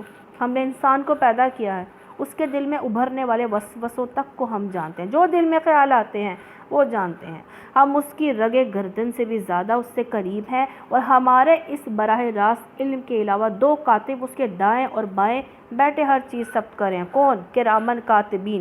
کوئی لفظ اس کی زبان سے نہیں نکلتا۔ کس سے؟ انسان کی زبان سے، جسے محفوظ کرنے کے لیے ایک حاضر باش نگران موجود نہ ہو۔ فوراً سے لکھ لیتے ہیں کرامن کاتبین جو ہیں، ہمارے منہ میں بھی الفاظ نکلتا ہی ہے منہ سے، فوراً سے لکھ لیتے ہیں۔ پھر دیکھو نبی صلی اللہ علیہ وسلم نے جب یہ آیت اتری نا، نبی صلی اللہ علیہ وسلم نے فرمایا کہ اللہ نے میری امت سے دل میں گزرنے والے خیالات کو معاف کر دیا ہے، یعنی ان پر گرفت نہیں فرمائے گا جب تک کہ وہ زبان سے ان کا اظہار نہ کریں یا ان کے عمل میں جو ہے وہ بات نہ آ جائے۔ دل میں جو ہو اللہ وہ معاف کر دیتا ہے، وہ زبان پہ نہیں آنا چاہیے اور نہ عمل میں آنا چاہیے، کیونکہ ہر جو اللہ تعالیٰ کے فرشتے جو وہ لکھ لیتے ہیں۔ پھر دیکھو وہ موت کی جان کنی حق لے کر آ پہنچی، وہی چیز ہے جسے تو بھاگتا ہے۔ اور پھر سور پھونکا گیا، یہ ہے وہ دن جس کا تجھے خوف دلایا جاتا تھا۔ ہر شخص اس حال میں آ گیا کہ اس کے ساتھ ایک ہانک کر لانے والا ان کے فرشتہ تھا اور ایک گواہی دینے والا۔ اس چیز کی طرف سے تو غفلت میں تھا، ہم نے وہ پردہ ہٹا دیا جو تیرے آگے پڑا ہوا تھا، اور آج تیری نگاہ خوب تیز ہے۔ یعنی کہ جو کہا جا رہا تھا وہ صاف نظر آ رہا ہے کہ یہ تو ہونا تھا، جو کہا جا رہا تھا صاف نظر آیا کہ یہ ہم نے سنا تھا کہ قیامت آنی ہے، ہم نے جو ہے وہ بدلہ دینا ہے، ہمارے ساتھ یہ معاملہ ہونا ہے۔ اس کے ساتھی نے عرض کیا، یہ جو میری سپردگی میں تھا حاضر ہے، یعنی کہ وہ فرشتہ ہانک کر لے جانے والا فرشتہ کہے گا کہ یہ اللہ سبحانہ تعالیٰ یہ آپ کے اب جو ہے آ گیا ہے۔ حکم دیا گیا پھینک دو جہنم میں ہر کافر کو جو حق سے عناد نفرت رکھتا ہے، خیر کو روکنے والا اور حد سے تجاوز کرنے والا تھا، شک میں پڑا ہوا تھا، اللہ کے ساتھ کسی دوسرے کو خدا بنائے بیٹھا تھا، ڈال دو اسے سخت عذاب میں۔ اس کے ساتھی نے عرض کیا، کس نے؟ شیطان نے، جس نے اس کو نافرمان بنا رکھا تھا۔ خداوند میں نے اس کو سرکش نہیں بنایا تھا۔ وہ کہہ رہا اللہ میں نے تو اس کو سرکش نہیں بنایا تھا بلکہ خود ہی پرلے درجے کی گمراہی میں پڑا ہوا تھا۔ جواب میں ارشاد ہوا میرے حضور جھگڑا نہ کرو، میں تم کو پہلے ہی انجام بد سے خبردار کر چکا تھا۔ یہ اللہ سبحانہ تعالیٰ فرمائیں گے کہ میں نے تمہیں انجام بد سے خبردار کر دیا تھا کہ جو میری بات نہیں مانے گا اس کے لیے میں نے جہنم تیار کر رکھی ہے۔ میرے ہاں بات پلٹی نہیں جاتی، یعنی کہ جو میں نے کہا وہی ہوا، اور میں اپنے بندوں پر ظلم توڑنے والا نہیں ہوں، یعنی کہ ظلم انسان خود کرتا ہے جب اللہ اور اس کے رسول کی بات نہیں مانتا ہے۔ وہ دن جب کہ ہم جہنم سے پوچھیں گے کیا تو بھر گئی، وہ کہے گی کیا اور کچھ ہے؟ کون مجرمین؟ نبی صلی اللہ علیہ وسلم فرماتے ہیں کہ جہنم میں لوگ ڈالے جائیں گے، جہنم کہے گی کیا کچھ اور بھی ہے؟ ہاں جی، السلام علیکم رحمۃ اللہ وبرکاتہ۔ اعوذ باللہ من الشیطان الرجیم، بسم اللہ الرحمن الرحیم۔ حدیث میں آتا ہے کہ نبی صلی اللہ علیہ وسلم نے فرمایا کہ جہنم میں لوگ ڈالے جائیں گے، جہنم کہے گی کیا کچھ اور بھی ہیں؟ حتیٰ کہ اللہ جہنم پر اپنا پیر رکھ دے گا جس سے جہنم پکار اٹھے گی، یعنی بس بس۔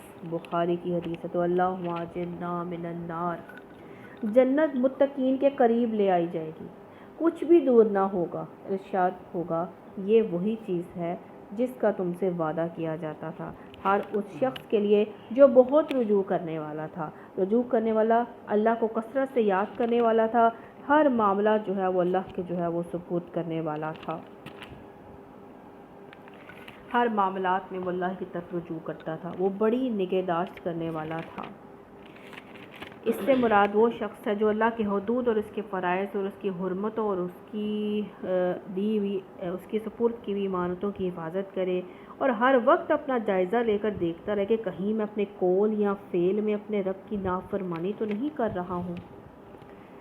بڑی نگہداشت کرنے والا تھا، جو بے دیکھے رحمان سے ڈرتا تھا، جو دل گرویدہ لیے ہوئے آیا تھا، خالص دل لے کر آیا تھا۔ داخل ہو جاؤ جنت میں سلامتی کے ساتھ۔ وہ دن حیات ابدی کا دن ہوگا، وہاں ان کے لیے وہ سب کچھ ہوگا جو وہاں چاہیں گے۔ ہمارے پاس ان سے زیادہ، اس سے زیادہ بھی بہت کچھ ہے ان کے لیے۔ تو اللہم انا نسألک جنت الفردوس۔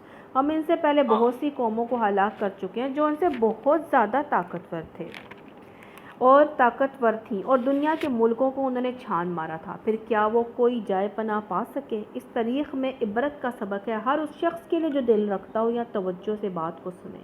ہم نے یعنی کہ پہلی قوموں کے واقعات سے عبرت پکڑ کر اپنا حال بدل لو، اپنا آپ صحیح کر لو۔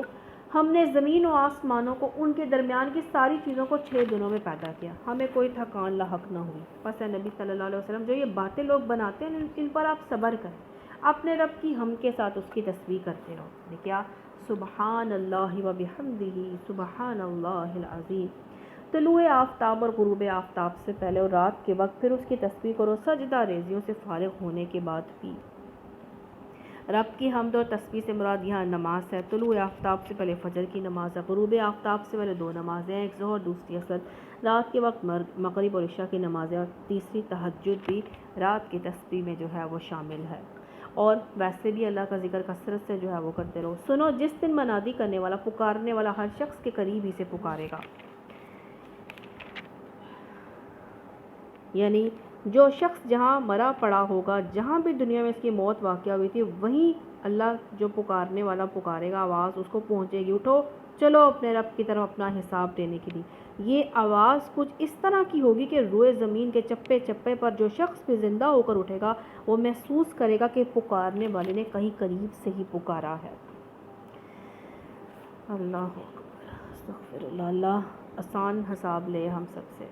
جس دن اللہم حاسبنا حسابا یسیرا، جس دن سب لوگ آواز حشر کو ٹھیک ٹھیک سن رہے ہوں گے، وہ زمین سے مردوں کے نکلنے کا دن ہوگا۔ ہم ہی زندگی بخشتے ہیں، وہ ہم ہی موت دیتے ہیں، کون؟ اللہ سبحانہ تعالیٰ فرما رہے ہیں۔ اور ہماری طرف ہی اس دن سب کو پلٹنا ہے جب زمین پھٹے گی اور لوگ اس کے اندر سے نکل کر تیز سے بھاگے جا رہے ہوں گے۔ اب اللہ تو ایک ہے، وہ کہہ رہا ہم اللہ تعالیٰ کہہ رہے ہیں میں ہم کہتے ہیں عزت و ادب کے لیے، احترام کے لیے جو ہے، شان کے لیے ہم اللہ سبحانہ تعالیٰ اپنے لیے یہ لفظ استعمال کرتے ہیں۔ ہماری طرف ان سب کو پلٹنا ہے۔ جب زمین پھٹے گی، لوگ اس کے اندر سے نکل کر تیز تیز بھاگے جا رہے ہوں گے۔ یہ حشر ہمارے لیے بہت آسان ہے۔ نبی صلی اللہ علیہ وسلم جو باتیں یہ لوگ بنا رہے ہیں انہیں ہم خوب جانتے ہیں۔ آپ کا کام ان سے جبراً بات منوانا نہیں ہے، آپ کا کام بس یہ ہے کہ قرآن جو ہے ان کو سنائیں، ان کو نصیحت کریں، نصیحت کر دو ان کو جو میری تنبیہ سے ڈرے۔ جو ڈرتے ہیں ان کو آپ نصیحت کرتے جائیں، جو نہیں مانتے نہ مانیں۔ سورہ زاریات، زاریہ کی جمع ہے، یعنی اڑنے والی ہوا کے ہیں۔ اللہ کے نام سے جو بے انتہا مہربان رحم فرمانے والا ہے۔ قسم ہے ان ہواؤں کی جو گرد اڑانے والی ہیں، مٹی، پھر پانی سے لدے ہوئے بادل اٹھانے والی ہیں، پھر سبک رفتاری کے ساتھ، تیز رفتاری کے ساتھ چلنے والی ہیں، پھر ایک بڑے کام یعنی کہ بارش کی تقسیم کرنے والی ہیں۔ یہ ہے کہ جس چیز کا تمہیں خوف دلایا جا رہا ہے وہ سچی ہے اور جزائے اعمال ضرور پیش ہونے والی ہے۔ یعنی کہ اب یہاں پہ بتایا جا رہا ہے کہ بارش کہیں برستی ہے اور کہیں نہیں برستی ہے۔ جس چیز کا تمہیں کیا خوف دلایا جا رہا ہے، قیامت آئے گی، پوچھ ہوگی، اعمال جو کر رہے ہیں اس کے جو ہے وہ اللہ تعالیٰ نے جو ہے اس کا حساب لینا ہے۔ قسم ہے متفرق شکلوں والے آسمان کی، آخرت کے بارے میں تمہاری بات ایک دوسرے سے مختلف جو ہے وہ نکلی۔ یعنی جس طرح اب یہاں پہ بتایا جا رہا ہے کہ تم آخرت کے بارے میں مختلف باتیں کرتے ہو، ان سے وہی باز رکھا جا سکتا ہے جو حق سے پھرا ہوا ہو، جو حق سے پھرا وہی ایسے باتیں کر سکتا ہے۔ مارے گئے قیاس و گمان سے حکم لگانے والے جو جہالت میں غرق اور غفلت میں مدہوش ہیں، پوچھتے ہیں آخر وہ روز جزا کب آئے گا، قیامت کب آئے گی؟ وہ اس روز آئے گی جب لوگ آگ پر تپائے جائیں گے۔ اللہم اجرنا من النار، ان سے کہا جائے گا اب چکھو مزہ اپنے فتنے کا، یہ وہی چیز ہے جس کے لیے تم جلدی مچا رہے تھے۔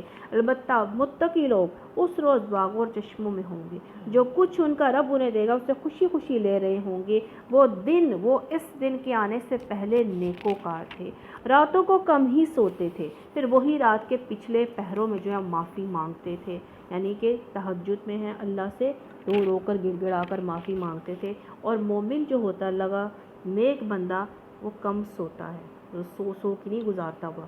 ان کے مالوں میں حق تھا سائل اور محروم کے لیے، یعنی کہ وہ مال جو ہے وہ اللہ کی راہ میں جو محتاج ہیں ان پر خرچ کیا کرتا ہے، تھوڑا بھی تھا زیادہ بھی تھا، وہ یہ سمجھتا تھا کہ میرے مال میں ہر اس بندے کا حق ہے جو مدد کا محتاج ہو۔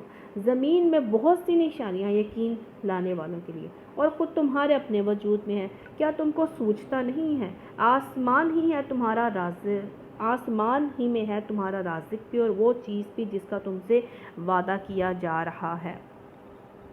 اس سے مراد کس سے وعدہ کیا جا رہا ہے؟ قیامت، حشر و نشر، محاسبہ، باز پرس، جزا و سزا، جنت و دوزخ، جن رونما ہونے کا وعدہ تمام کتب آسمانی میں کیا گیا ہے اور قرآن میں جو ہے وہ کیا جا رہا ہے۔ مطلب یہ ہے کہ عالم بالا ہی سے یہ فیصلہ ہوتا ہے کہ تم میں سے کس کو کیا کچھ دینا چاہیے، اور وہیں سے فیصلہ ہوتا ہے کہ تمہیں باز پرس اور جزائے اعمال کے لیے کب بلایا جائے، یہ اللہ ہی جانتا ہے۔ بس قسم ہے آسمان اور زمین کے مالک کی بات حق ہے، ایسی ہی یقین جیسے تم بول رہے ہو، یعنی کہ یہ اس میں کوئی شک نہیں ہے کہ یہ بات ہونی ہے، قیامت آئے گی۔ نبی صلی اللہ علیہ وسلم ابراہیم علیہ السلام کے معزز مہمانوں کی وہ حقائق بھی آپ کو پہنچی ہے جب وہ اس کے ہاں آئے۔ کون؟ فرشتے۔ تو کہا آپ کو سلام ہے، کس کو؟ ابراہیم علیہ السلام کو۔ اس نے کہا آپ لوگوں کو بھی سلام ہے، کچھ ناآشنا سے لوگ ہیں، یعنی کہ کبھی اس علاقے میں کبھی دیکھے نہیں گئے۔ پھر وہ چپکے سے اپنے گھر والوں کے پاس گیا اور ایک بھنا ہوا کون؟ ابراہیم علیہ السلام گئے اور تازہ موٹا بچڑا لا کر مہمانوں کے آگے پیش کیا۔ اس نے کہا کہ ابراہیم علیہ السلام نے کہا آپ حضرات کھانا نہیں کھاتے؟ فرشتے کو کھانے کی کیا بڑھیا، فرشتے کھانا نہیں کھاتے۔ پھر وہ اپنے دل میں ان سے ڈرا کون؟ ابراہیم علیہ السلام دل میں ڈر گئے۔ انہوں نے کہا ڈریے نہیں، کس نے؟ فرشتوں نے کہا، اور انہیں ایک ذی علم لڑکے کی پیدائش کا مشتہا سنایا۔ کون؟ کس کی پیدائش کا؟ حضرت اسحاق علیہ السلام کی پیدائش کی خوشخبری سنائی۔ یہ سن کر ان کی بیوی چیختی ہوئی آگے بڑھی اور اپنے منہ لپیٹ لیا اور کہنے لگی بڑھیا بانچ، یعنی انہوں نے کہا کہ میں تو بوڑھی ہو چکی ہوں، بانچ ہوں، میرے ہاں کیسے اولاد ہو سکتی ہے؟ انہوں نے کہا یہی کچھ فرمایا ہے آپ کے رب نے وہ حکیم ہے، سب کچھ جانتا ہے۔ اور کہا جاتا ہے کہ ابراہیم علیہ السلام کی عمر تب 100 سال تھی اور حضرت سارہ علیہ السلام کی عمر 90 سال تھی۔ تو فرمایا گیا اللہ جو چاہتا ہے وہ کرتا ہے، وہ حکیم ہے، سب کچھ جانتا ہے۔ اور الحمدللہ آج ہم نے کیا باتیں ذہن نشین کی۔ والدین سے حسن سلوک کرو، نبی صلی اللہ علیہ وسلم نے فرمایا وہ تمہاری جنت اور دوزخ ہیں۔ آنکھیں، دل اور کان اللہ نے اس کا سوال کرنا ہے کہ کس کام میں لگائے۔ قرآن کو سننے کا ادب جن بھی جانتے ہیں کہ خاموشی سے سنا جائے، توجہ کے ساتھ سنا جائے۔ اپنی زندگیوں کو صرف کھانے پینے اور پکانے میں ضائع مت کریں اور سو کر مت گزارا یہ وقت ضائع کریں، کیونکہ وقت بہت قیمتی ہے۔ ہمیں موت سے پہلے کہا گیا کہ اپنی زندگی کو غنیمت جان لو اور مصروفیت سے پہلے فارغ وقت کو غنیمت جان لو۔ اور سب سے زیادہ مہینہ رمضان کا یہ اتنا اہم اور اتنا مبارک مہینہ ہے کہ اس کا ایک ایک لمحہ بھی بہت قیمتی ہے۔ سونا تو ہم سارے سال سوتے ہی رہتے ہیں اور کھاتے بھی رہتے ہیں، تو اپنی ان وقت ضائع کرنے کی بجائے اس میں نیکیاں کماؤ، ہر وقت جو ہے اللہ کا ذکر کرو اور نیکیاں کماؤ۔ قرآن صرف سننا ہی کافی نہیں ہے بلکہ غور و فکر کر کے عمل کرنا بھی اس پر لازم ہے۔ استغفار کی کثرت جو ہے وہ کرنی چاہیے، جو ہمیں اچھا لگے یا ہمارے لیے آسان ہو ہم وہ مانتے ہیں، یا ہم اللہ کا حکم یہ سمجھ کر مان لیتے ہیں کہ ہماری جو بھی مرضی ہو، یعنی کہ ہماری خواہشات پیچھے، ہم اللہ کے حکم کو آگے رکھتے ہیں۔ ہمارا کیا رویہ ہوتا ہے جب ہم اللہ کے احکام سنتے ہیں؟ کیا ہماری خواہشات آڑے تو نہیں آتی اللہ کے احکام ماننے میں؟ اللہ کے راستے پر چلنے میں آرام بھی قربان کرنے پڑتے ہیں، جان و مال بھی لگانا پڑتا ہے۔ اور نبی صلی اللہ علیہ وسلم کا ادب احترام ضروری ہے اور محبت کے لیے ادب بہت ضروری ہوتا ہے۔ اور کسی کی بات پر یقین نہیں کر لینا چاہیے جب تک تحقیق نہ کریں، سنی سنائی باتوں میں جو ہے وہ نہ آئیں، برا گمان کسی سے نہ رکھیں۔ مومن آپس میں جھگڑا نہیں کرتے، مذاق نہیں اڑاتے، تانے نہیں دیتے، برا گمان جو ہے وہ مت کرو گے، بہت سے گمان گناہ ہیں اور انسان کی غیبت ہی جو ہے برائیوں کی وجہ اس سے بنتی ہے جب انسان کسی کے بارے میں برا گمان جو ہے وہ رکھتا ہے۔ برا گمان آتا ہے پھر منہ سے جو ہے غیبتیں نکلنا شروع ہو جاتی ہیں۔ کسی کی ٹو نہ لگاؤ، کسی کے معاملے میں انٹرفیئر جو ہے وہ مت کرو، تجسس نہ کرو، کسی کے معاملے میں جو ہے یہ نہ پڑھو کہ وہ کیا ہو رہا ہے، یہاں کیا ہو رہا ہے، وہاں کیا ہو رہا ہے، نہیں، کسی کے معاملے میں ٹو نہ لگاؤ، تجسس نہ کرو۔ صرف ظاہراً مسلمان ہمیں نہیں بننا، ہمیں مومن بننا ہے، مومن باطن سے بھی ظاہر سے بھی، ظاہر دلی باطنی طور پر اللہ ہمیں مومن بنائے۔ اور جو ہم نے پڑھا اللہ تعالی ہمیں اس پر عمل کرنے کی توفیق عطا فرمائے، جو غلطی کوتاہی ہو اللہ ہمیں معاف فرمائے۔ سبحانک اللہم و بحمدک۔